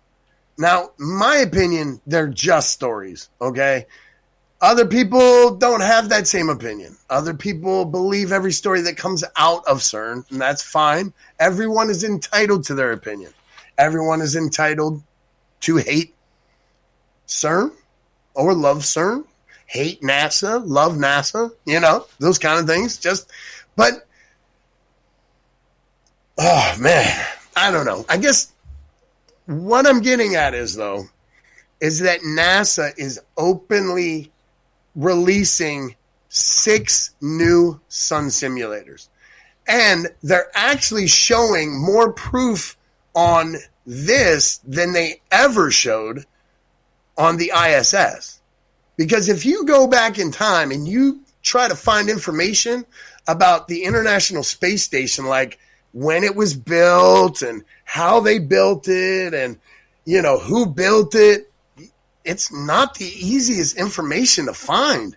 Like, I'm not sure if it was like supposed to be, you know, some sort of high security clearance type project or something, but there's not a lot of info on it out there. You know, it's a very strange thing. There's a lot of arguments about it too, whether it's real or if it's a hologram. How does it work? Because the official story about things like the Hubble Space Telescope and the International Space Station are that they both travel at 17,500 miles per hour. Now, does anyone know how fast the average high velocity bullet travels? Would anyone like to guess? It's about 2,900 miles an hour. Let's try 1,500. Okay. So that means it's going 17 times faster than a high-velocity bullet? I mean, I'm no good at math. I suck. But, so I probably just blew that one. But is that possible? I mean, like, if a napkin were to be somehow out in space and they ran into it, that could easily tear right through anything. I mean, that's insane. But my point is, they're telling us that they're putting out fake suns and they're making fake moons. So is it even anything to argue about anymore or even debate? I mean, they're telling us they're making them. They're showing them. We're paying for it, $60 million a day is the budget at NASA. $60 million a day is a lot of money. And they want to go to places like Mars. But why? I mean, what's wrong with Earth? Is it really that bad? I can breathe. I'm fine. I don't have a respirator on. I've traveled quite a lot all over the world. I lived in Japan. I've lived in America. I've been to every state in the United States in a car. Sorry, it was a gas guzzler. I've never owned a electric automobile. But I was always surprised at how many people there weren't here. I never felt like it was too crowded. I never felt like, my gosh, there's just so many people here. We can't ride. Now, the only place I feel that at is here in my hometown of Los Angeles, California. But it's not the people, it's just the cars. Anyway, I don't want to get off topic. If anyone has any questions, ask me something. We've surpassed about 68 questions, but that's okay. And I was scrolling up here to find one. And Nikki is asking, how tall was the Nephilim you saw, and exactly what did it look like? What color was it? Okay. It looked like a regular person, all right? It had large curly hair, kind of like a fro. He looked Middle Eastern, but he was humanish. I would say he looked just like a human. Now, I don't know how large the actual sun simulator is, but I want to imagine that it is large. I want to imagine it's at least half a mile in diameter. I'm sorry. Diameter is measurement from end to end, right? Circumference is the whole way around. Is that right? Sure.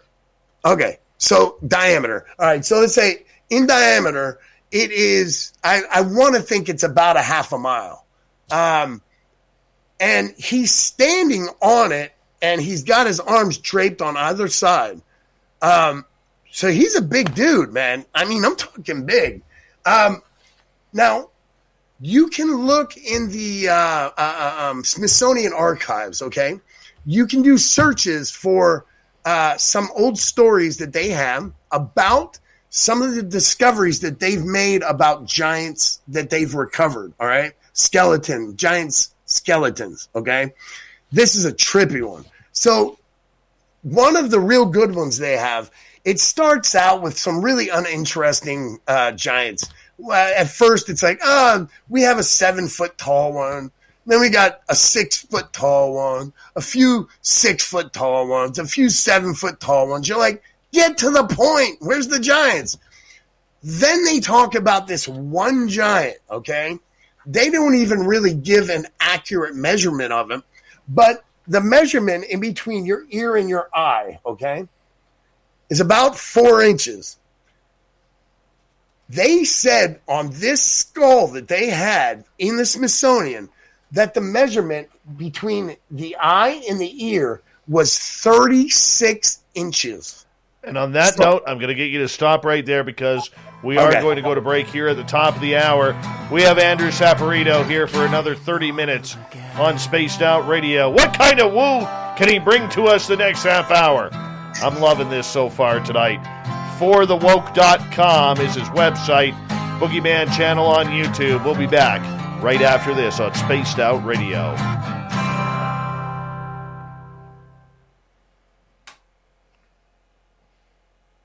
Andrew, I'm just going to run my dogs outside. I'll be right back, okay? All right. I got you on mute.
All right.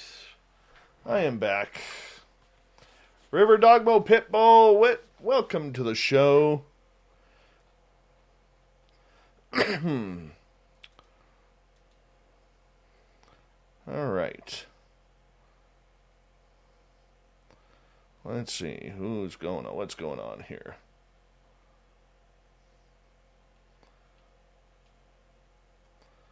All right. And we got we got 1 minute.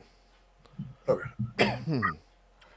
Big thank you to Apollo, to Vinster, T-Burger, Jeremy, Ozzy Steve, Andrew, Backspin, Joshua, YJ, Michael, Jennifer, and Kat for the amazing super chats tonight. Thank you so much for the support of this show. We really do appreciate it. Really appreciate all of our new subscribers who have signed up and hit that bells to know that we are here literally 7 days a week. I'm here Monday through Friday. Lynn Wallington is here on Saturdays and Sundays. If you have any guests that you would like to see, go to bookings.com/ or bookings at spacedoutradio.com. There we go. We got that one. All right. Stick with me through the break at the bottom, and then we'll go from there. Here we go.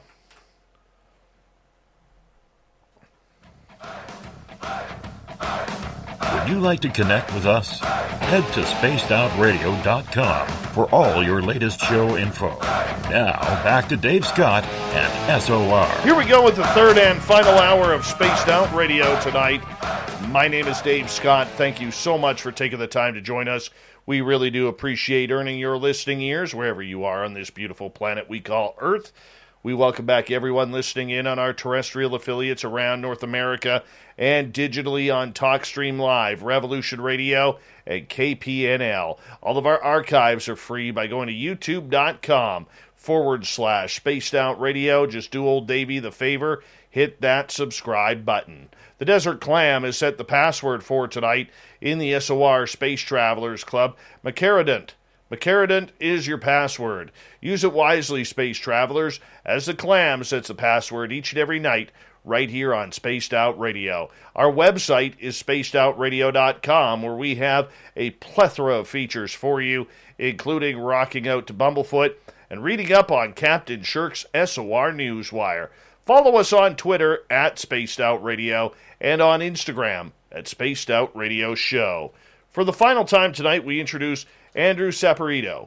He is from a great YouTube channel called, what is it called? Boogeyman Channel. There it is. And his website, forthewoke.com. That's the number 4, thewoke.com. Check him on out. And we're talking Hollow Earth, weird planets, weird moon. And, hey, this is where we are. We're rolling with it tonight. Andrew, welcome back, man. Thank you. I have another story for you if you don't mind. Let me get to a question here first, if you don't mind. All right, let's do that. All right. So a lot of your findings on your own have come from the research that you have found. It goes well against what mainstream science has been saying for literally hundreds of years. Now, look, I'm a conspiracy theorist. I go to bed in tinfoil every single night.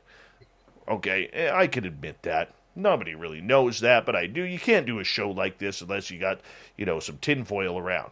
So my question for you is this. Regarding the science that has been studied for literally hundreds, if not thousands of years, and since technology over the last 500 years has improved, how can you sit here and go against the grain against so much of it, right? Like I said, I'm a proud conspiracy theorist, but, I do believe that science, for the most part, outside of maybe Neil deGrasse Tyson and UFOs, has the best interest in what humanity is trying to do to move forward. All right. Well, first off, let me start out by saying I, too, believe in the technology, all right? And I use it to my advantage. They literally – all right, let's take Soho. stereo ahead, stereo behind. That's 2 satellites. One is in front of the sun. One is behind the sun. Okay, thus the name stereo ahead and stereo behind.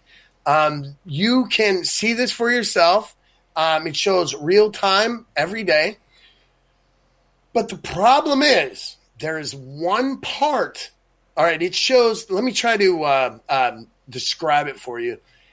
It shows the sun, the Earth, Venus, Mars, and up to, I think, just up to Mars.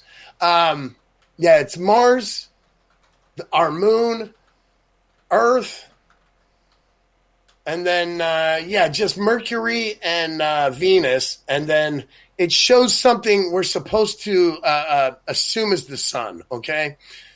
But on the other side, opposite of the sun, there is an area that has been blacked out, and it's constantly blacked out. They won't tell us what it is. Nobody seems to know what it is. No one seems to even care that it's blacked out. It's the strangest thing. Well, a few times they forgot to block it out, and people have caught them in their mistakes.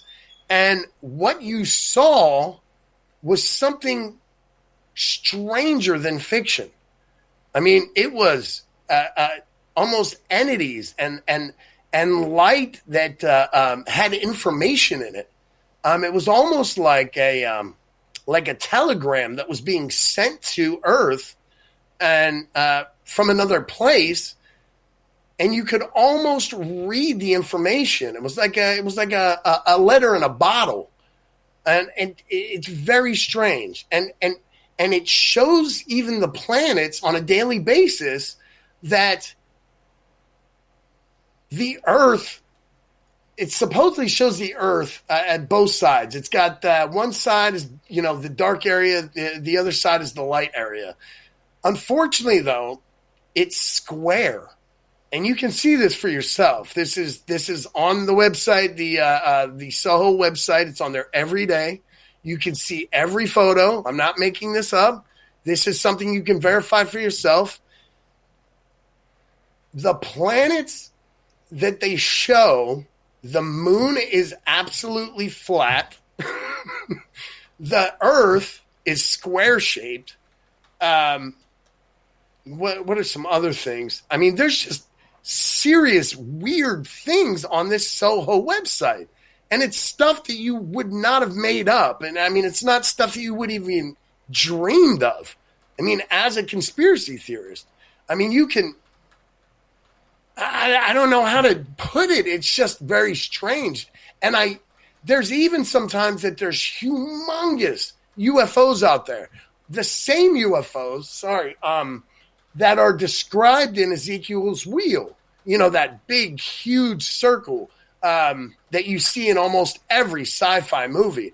I mean, sometimes you see stuff like that just floats from left to right, right in front of the screen. I mean, it boggles the mind. I just don't get it. So I'm not discrediting anyone because our only source to the heavens at this point are our space agencies. You just have to get really good at figuring out what's the truth and what's the lies, because they mix them in together. There's a lot of truth that they tell you, but there's also a lot of lies that they tell you. And I think I would like to think that I got pretty good at guessing which one is the truth and which one is the lie so far. But, I'm not discrediting anyone. I think, like I said, everyone that works at NASA is the best at their job. I think they go there. They do exactly what they're told. I think they do a really good job at it. And as far as the information is concerned, anytime that there is money involved in research, someone is going to tell that beneficiary what they want to hear. Okay, I get that, and I also understand that money is on the line, from grants to college peer reviews to tenures at universities. So, look, UFOs is a perfect example of where we're losing a lot of brilliant scientists from looking into the field because they do not want to be looked at as a wingnut going after aliens and spacecraft. Okay? Exactly. And somebody like Avi Loeb from Harvard is really putting his own neck on the line by supporting that theory. However, for a lot of this, whether it's the moon or the sun or anything that kind of goes along, I mean, what you're saying goes against a lot of the traditional scientific theories and study over centuries that really wouldn't make any sense in covering it up for this entire time. It's the argument I have with a lot of flat earthers who believe that everything that science has been doing the last half a millennia has been to screw people over. It just doesn't make sense. Absolutely. And let me just end it like this.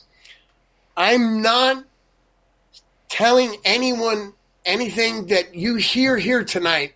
I'm not telling you that I am 100% correct. I'm not telling you that this is law, that this is accurate. I'm just telling you that I'm a guy with a lot of cameras and a lot of telescopes, and I catch a lot of weird stuff. And that weird stuff, I catch it so much that it feels to me that this is the story it's telling me. This is the science that it's laying out for me. I could be incorrect. On a lot of times, I am incorrect. I've been incorrect many times. But at the same time, I knew about a lot of things before NASA talked about it. I knew that there were, it was like how a Kentucky university found 12 new moons around Jupiter. Now, how does a Kentucky university find 12 new moons around Jupiter when NASA supposedly has had satellites around Jupiter for the last 40 years? How did they just look past 12 moons? I mean, that's kind of weird to me. And somehow a ground-based telescope, which wasn't that big, was the one that found it. I mean, that's just one thought. Another thought is the Hubble Space Telescope, okay? There, you can find anything in the sky. Now, how is it that the Hubble Space Telescope took a picture of the moon and it was not as clear, not as close, and nowhere near the quality of the pictures that I got of the moon? Now, how is that possible? So it's I think there's a lot of things that are just being looked past as well as, in this conversation. There's a lot of people that just, they assume that NASA has these humongous observatories when they really don't. They assume that things like the Hubble are really technologically advanced, but you'd be shocked to find out it has an 8-inch mirror in it. That's it. 8 inches. My telescope, the one right here you're looking at, has 12 inches. So why? It's just strange. Now, if you know anything about astrophotography, the number one rule about it is you can't move the camera. You can't move the telescope. Why? Because it'll just be blurry and junky and you won't be able to use it. So tell me how something's traveling at 17,500 miles an hour, but somehow it's taking crystal clear photos in the dark? No way. No way. So for them to tell a lie that big, what other lies are they telling that's big? Have you ever heard of the Sophia? No. Explain it to me. The Sophia is actually the Hubble. It's a telescope that's on a Boeing 747. And the thing is, no one's ever heard of it. But every photo, if you look at the metadata on every Hubble Space Telescope image, you will find that it was actually taken by the Sophia and not by the Hubble Space Telescope.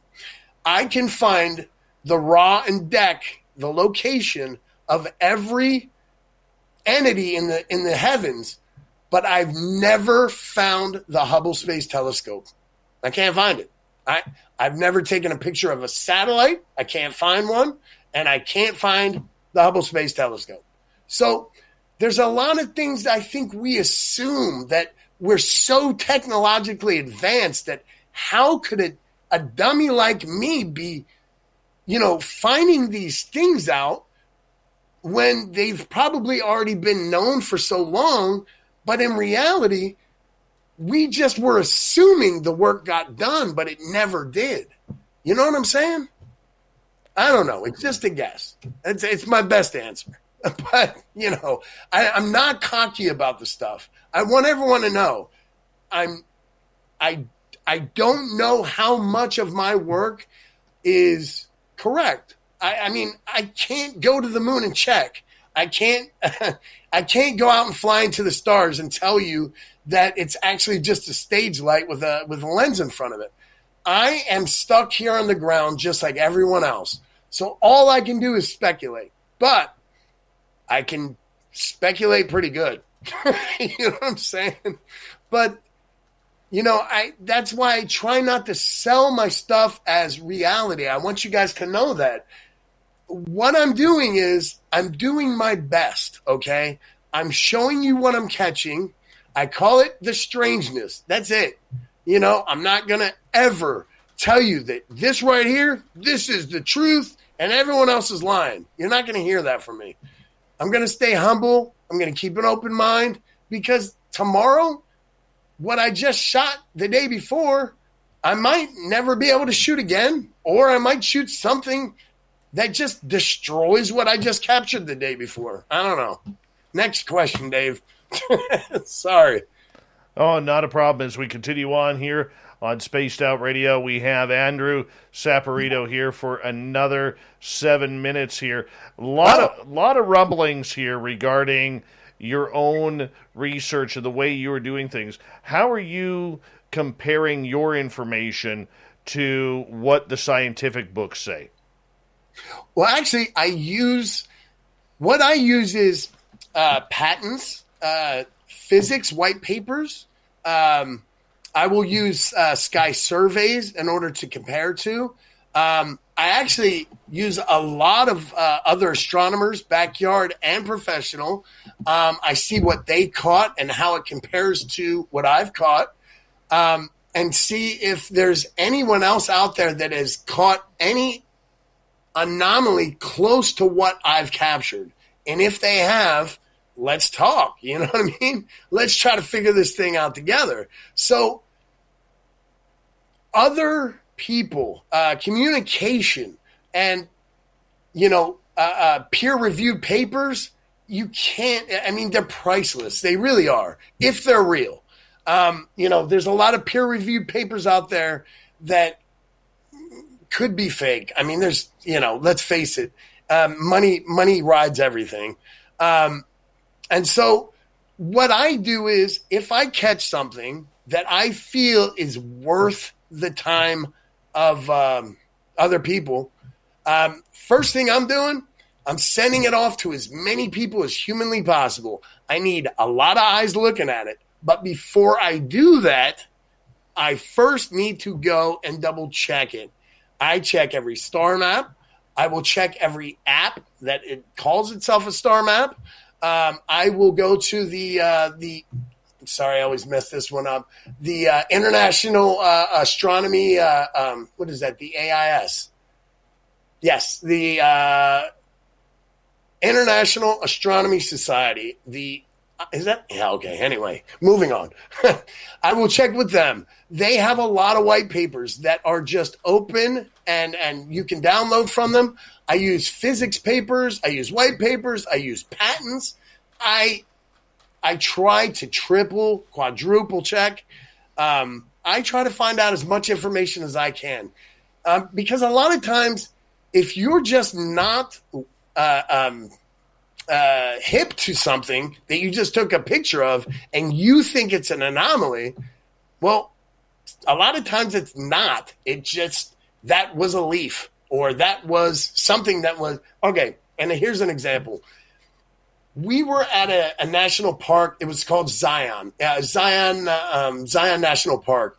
And there were these really weird pink, like, hairs growing out of the street, okay? And I tried to pull them out. I tried to clip them out and cut them. I could not figure out what these things were, but they were pink, and they had metal on the inside of them. They almost looked like wires, but they were growing like plants. And I'm like, what is this? So, of course, I with all my might, I got a nice sample of it on live. I was doing a live show one night on YouTube. I showed everyone, look, this is what I found. Does anyone know what this is? Evidently, it is something they put inside of blacktop in order to strengthen it. It's almost like fiberglass. So, yes, many times I look like a fool by asking the question. Because, you know, if you're not hip to something, if you don't know about something, it doesn't make it an anomaly. It just means that you're dumb, you know, or uneducated on the subject. Now, that works the other way, though. Just because you haven't heard of something or you're not hip to something doesn't mean it doesn't exist, and it doesn't mean that's not the way it really works. And so that's a good way to think, okay? And I try to teach that to a lot of people. When someone tells you about something or shows you something that you haven't seen before, just because you haven't seen it before, just because you haven't heard of it, just because you don't know about it, doesn't mean it's not real. It doesn't mean that it's a lie. It just means you didn't know about it. So just keep an open mind, keep an unbiased opinion, and you might just learn something. And that's it. That's all, you know? That's what I've been doing my entire time on YouTube and with our podcast.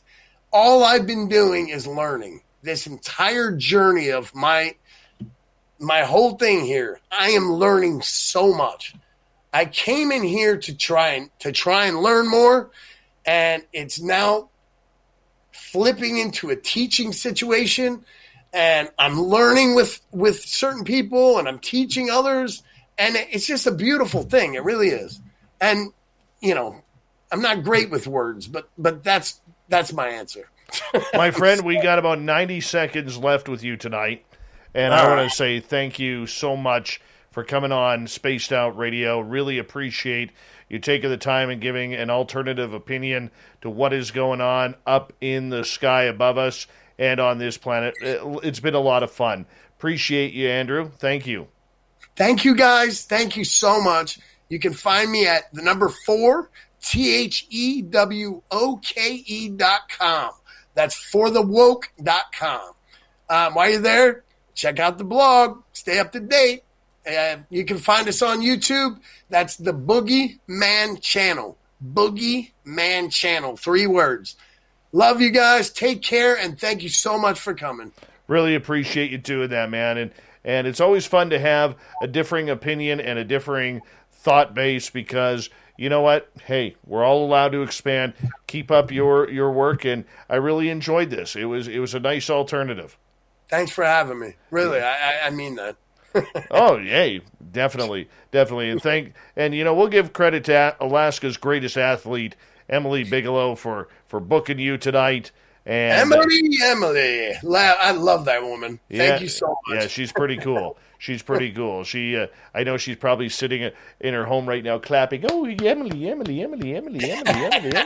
Yeah, I'm teasing right now. I'm very much teasing right now, but we appreciate you. Thank you so much, Andrew. Saporito, everybody. forthewoke.com is the website. Boogeyman channel on YouTube. Coming up next, we are going to be joined by Stetson John Hudson. We got the Unbiased Ufo Report. We have the SOR Newswire from Captain Shirk and the Thought of the Day. Stay tuned. Spaced Out Radio continues right after this.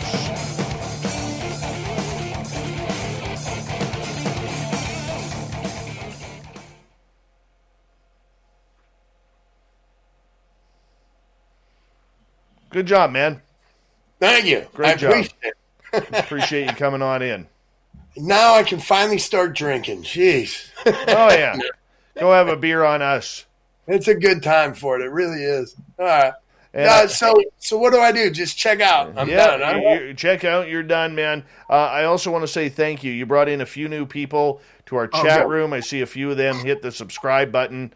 So they gave money to you as well, man. Yeah, and the super chats. Good for you. Appreciate you, man. Thank you so much. No problem. Thanks for having me. If you ever want to have me back, I will be more prepared. Oh, no problem. It was great. You take care. Have a good night. All right, man. There we go. Andrew Saporito. You know what I love about him? I'll tell you, because I kind of have the microphone. You know, whether you agree or not with him, the cool part about it is he's very passionate about his research. And when you have somebody who is passionate like that, you never know where it's going to go. And those are the type of people, when they show passion, sometimes they find something. Sometimes they find something that none of us are looking at because they're looking at things from a completely different perspective. And that is what is cool. That is what is really cool. So, there we go. John Hudson, Stetson's looking good tonight.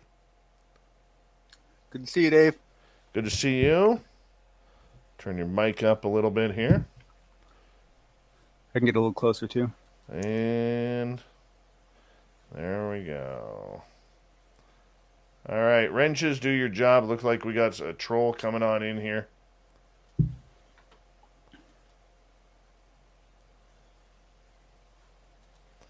Bear with me here, dude. I won't let it go to my ego, Attracting trolls. Got to be some honor. Yeah. Hit him right off the bat.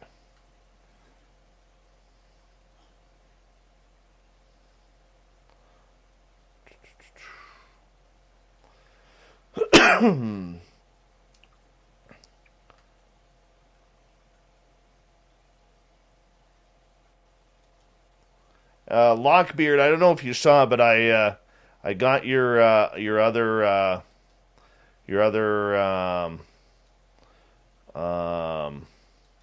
profile unlocked.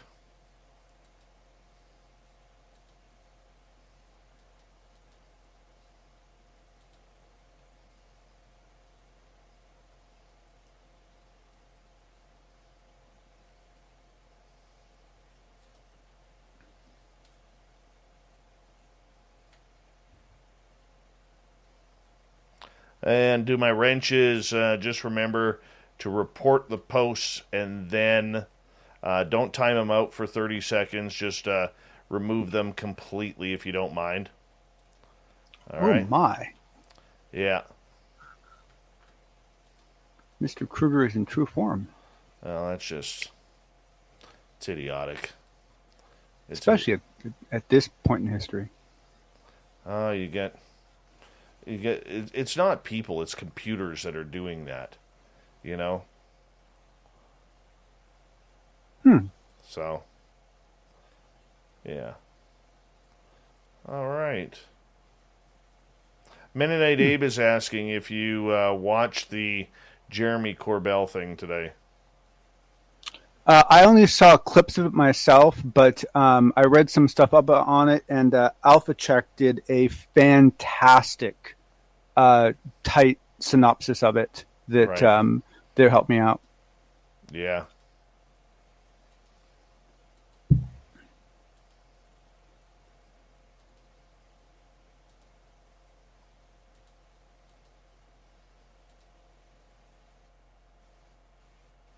Oh, keep your hats from getting stiff. So my dryer has a steam fresh setting where you put some water in it, and instead of drying your clothes, it actually steams them. It's for like dry clean clothes that you can't take to the dry cleaners. So I basically put my hat in there on a rack, and it basically steam freshens the hat.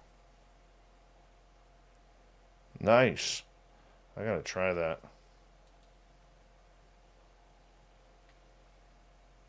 It also really saves your clothes because then you're not taking them to the dry cleaner all the time. That's cool. All right, we got about 30 seconds here.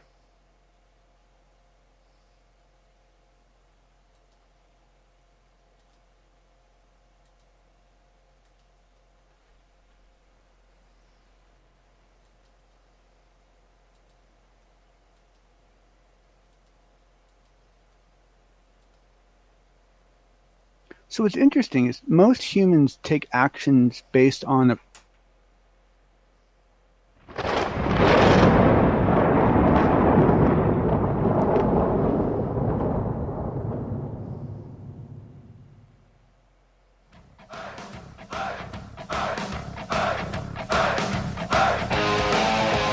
We rounded third. We're heading for home tonight on Spaced Out Radio. My name is Dave Scott. Thank you so much for going on and coming in and listening to this show. We really do appreciate earning your listening ears. We want to remind you that if you've missed most of this show or others, check out our free archives by going to youtube.com/Spaced Out Radio. Just do me the favor, hit that subscribe button. Our website is spacedoutradio.com, where we have a plethora of features for you, including rocking out to Bumblefoot and reading up on Captain Shirk's SOR Newswire. Follow us on Twitter at Spaced Out Radio and on Instagram, Spaced Out Radio Show. It is now time for the Unbiased UFO Report.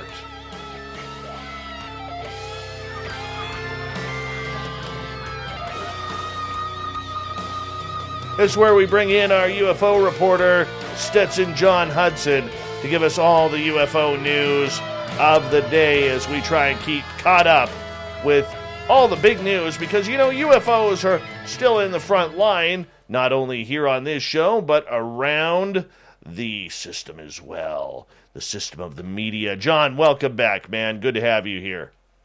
Thank you very much for having me. I'm happy to be here.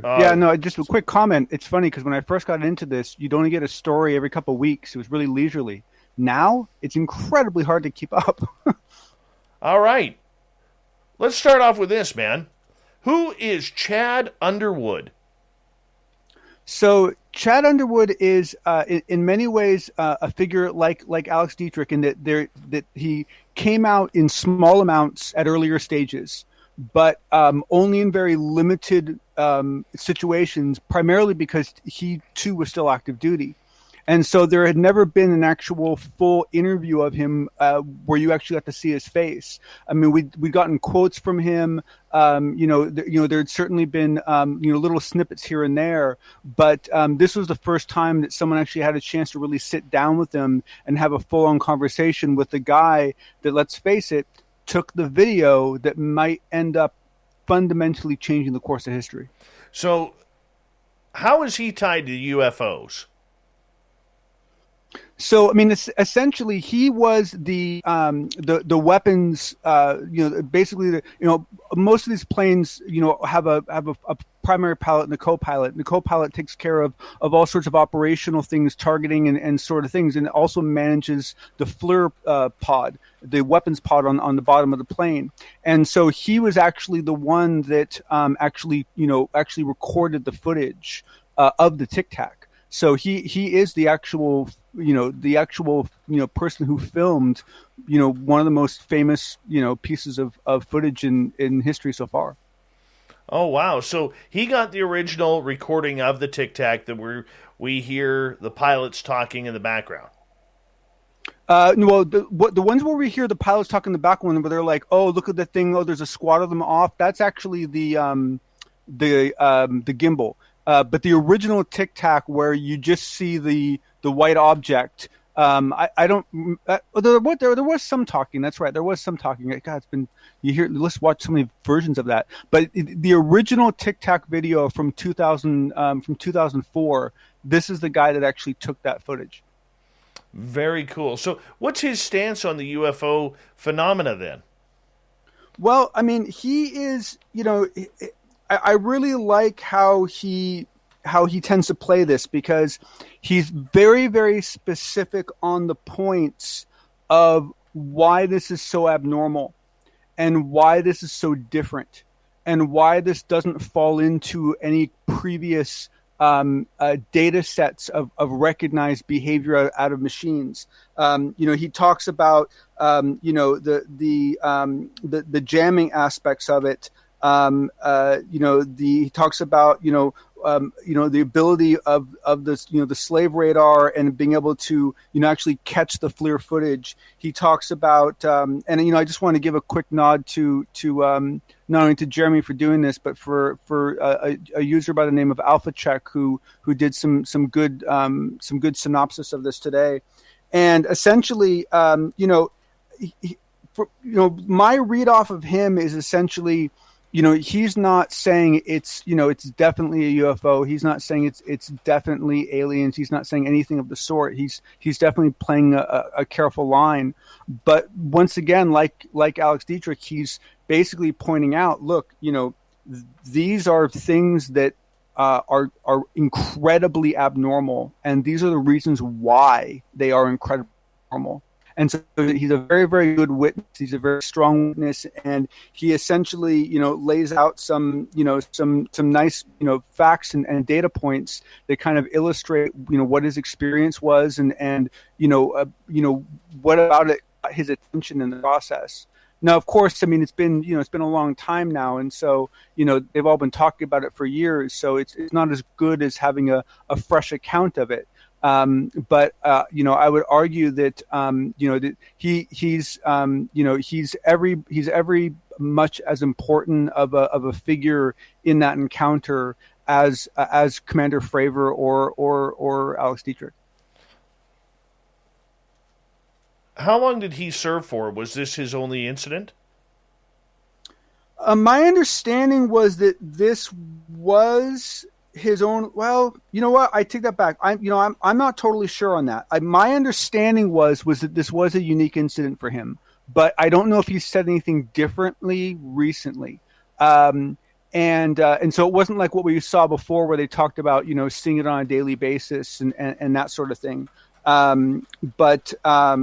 It's, and as far as I believe. Well, if he was. So he was active in 2004, and he only recently got out. This is someone who served for quite some time.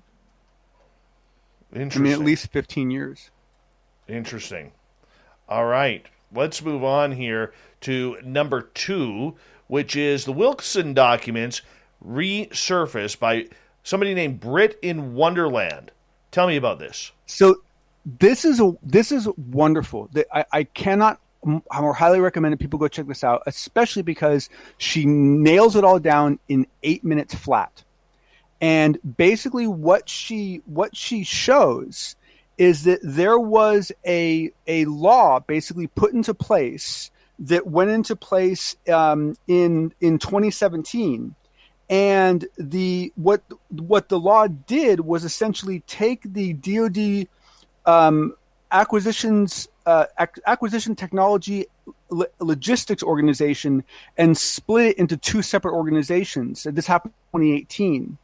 And what I can't go over in extreme detail for the sake of time, but I'll post the link to her video, and I encourage everyone to watch it. And I should note out that she passes off nods to James over at Engaging the Phenomenon, and as well as Frank Milburn, as far as people who helped her lock down the story, and she continues to do so. But basically, this bill was introduced to the floor by John McCain.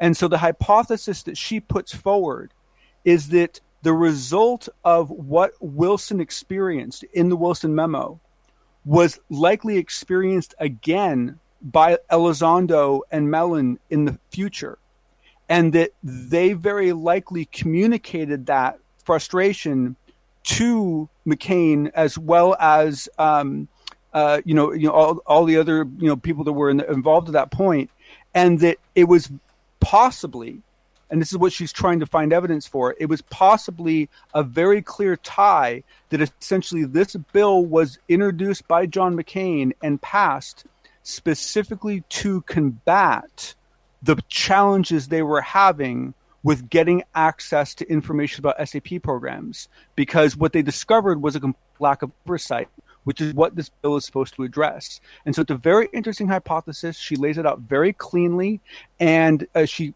adds a bunch of other details that you'll catch when you watch her video. But it's a really cool, detailed take on the story that kind of ties a bunch of pieces together and brings a new light to what we're talking about.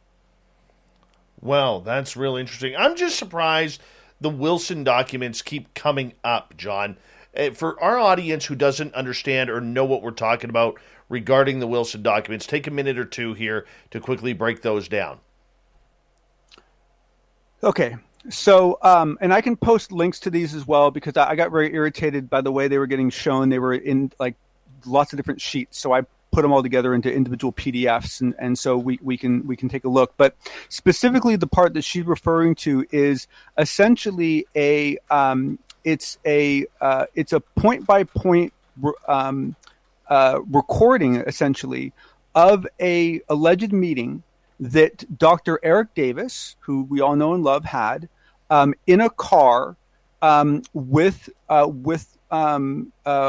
forget what rank Wilson was at the time, but with Wilson, who was J2, when he did all this exploration. And essentially what the Wilson memo lays out is essentially the conversation that Wilson and Dr. Eric Davis had, where Wilson explains to Davis what he went through, the challenges he had, the pushback he got, the threats that he got, the information that he was given, and basically lays out, in it's the challenges, and the reason why you described it the way you did when you first asked me is it is a very, very difficult piece of material to digest. Right. It's one of the most shocking documents I personally think I've ever read. And so it's very hard to believe it. It's very hard to believe it. But over time, more and more people are standing up for it. More and more well-known, well-established people are standing up for it. And less of the holes getting shot through it are standing up to bear. And so, at this point, I'm as hard as this is for me to believe. At this point, I am leaning toward believing those documents are authentic. And one of the things that she points out in her little segment is that what she's uncovering is also further support for the fact that the Wilson documents are real. All right. We have time for one more topic. Popular Mechanics did a great story on USOs. Start off by explaining to our audience what a USO is first. Oh, yes. So for some reason, we had to start calling UFOs UAPs, but it's still okay to call something a USO, which I think is a little unfair. But essentially what it is it's an unidentified submerged object. So this is an object that basically comes out of the ocean or comes out of a lake. And we've been hearing reports of this forever. We've seen all sorts of photographs that no one knows if real or not of things coming out of the water. We've had numerous reports of things coming out of the water. Even Commander Fravor reported seeing something bubbling under the water in the Nimitz encounter. However, we've heard stories about submarines picking them up. We've heard stories about speeds, but it's all been very anecdotal. There has not been much hard evidence for it, even though it's pretty much a foregone conclusion for most researchers. And Popular Mechanics just went out there and just laid down very methodically a case for why USOs are real. And included both some witnesses they found as recently as 2017, and as well as going back to cases in the 60s. And so they laid out, I can't say that there was anything, any breaking news, that there was new tidbits that I think were unheard of in what they wrote, but it was a point blank, it was a brave article for them to write. And it was a good article for them to write, and it's a clean article, and it's well done, and it presents a good case, and hopefully what it does is it gets people to start feeling a little more comfortable talking about USOs, because it's kind of ridiculous that people still shy away from that but are willing to talk about the other. You know what amazes me is these USOs seem to be taking off into the sky. So is there really a difference between UFOs and USOs if they seem to be able to go in any type of condition here on Earth? Well, the fact that one of the 5 observables is specifically a transmedium ship, what that means is what you just said is exactly right. There is no distinction. You're not going to get unidentified vehicles that can only go in water and can't go or can only go in water and air but can't go into orbit, or can only go into air and orbit but can't go into water.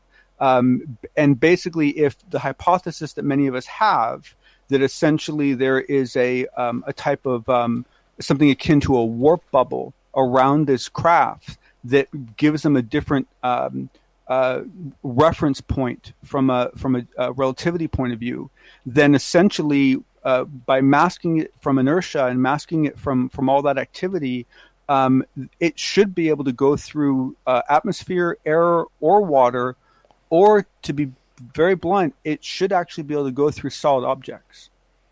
For sure. John, big thank you for coming on the Unbiased UFO Report. Once again, if people want to check it on out, they can always check the replay on our YouTube channel at youtube.com/Spaced Out Radio. And John? One quick thing. Tomorrow at 6 p.m. Eastern, 6 p.m. Pacific, my apologies, where I'm going to be trying out something new, see how it goes. It'll be a live Twitter space where everyone will be invited to come in and basically talk about any of the different news articles that we talked about this week, or bring up others that maybe we didn't cover that you wish we did. Interesting. Very, very interesting. John, thank you so much, and let me know about that. I'm going to want to attend that too. So make sure you check it out and put it in our Facebook group at facebook.com/groups/Spaced Out Radio. John, we'll talk to you in a couple nights. Absolutely, sir. You have a good evening. Yeah, let's get to the news, everyone.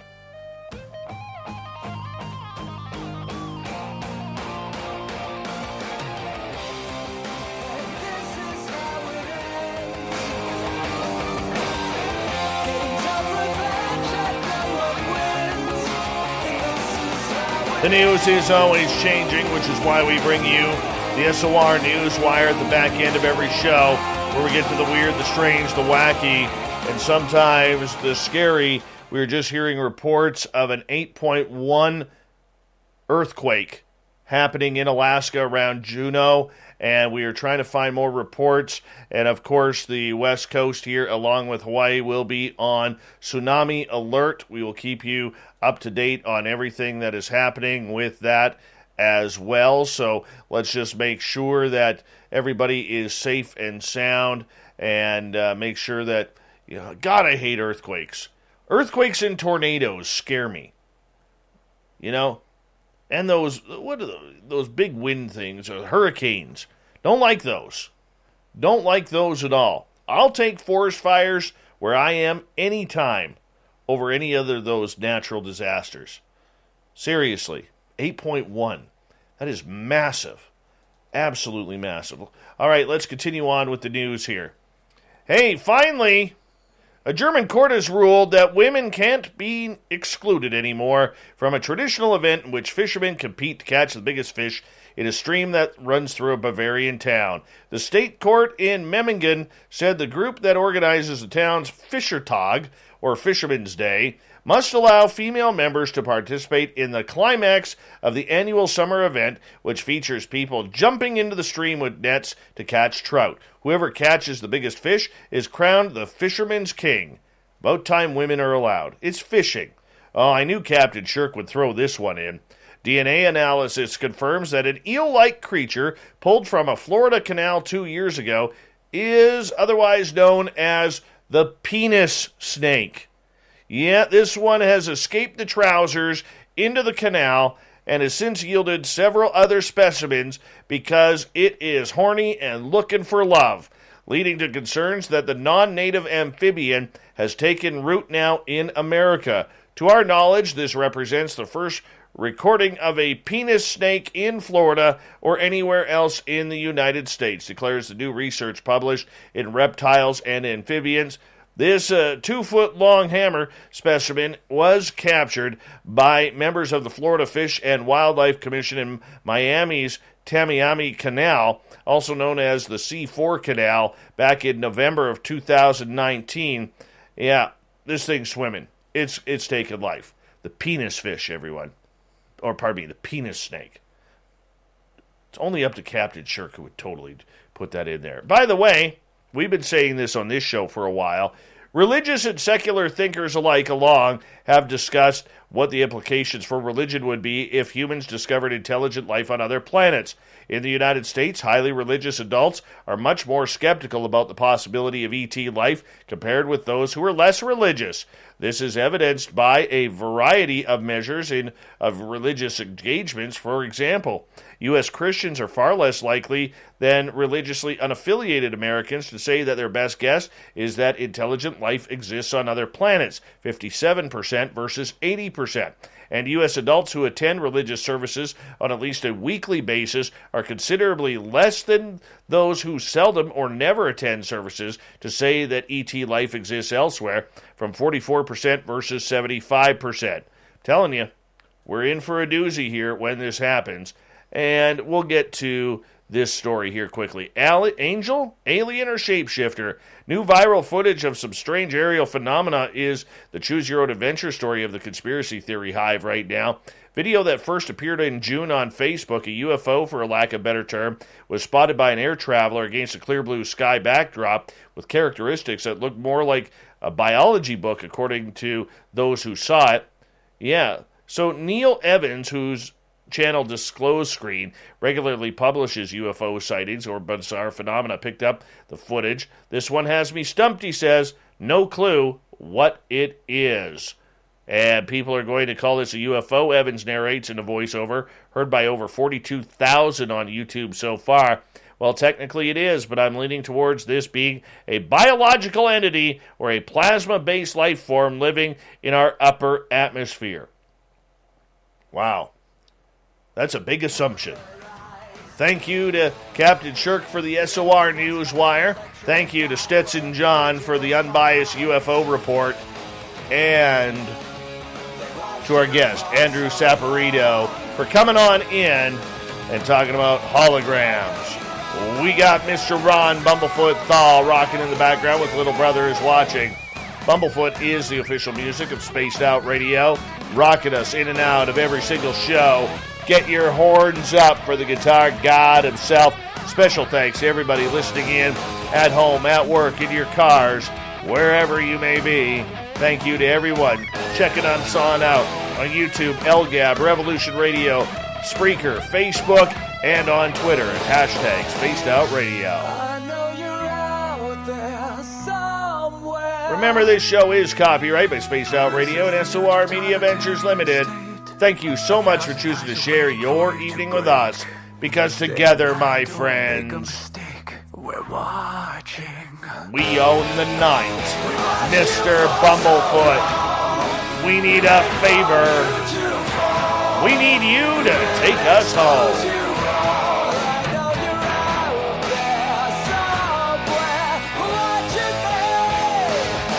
Yes, the Woo Train has docked for the night, but soon, my friends, we shall ride again. Your seats are always available.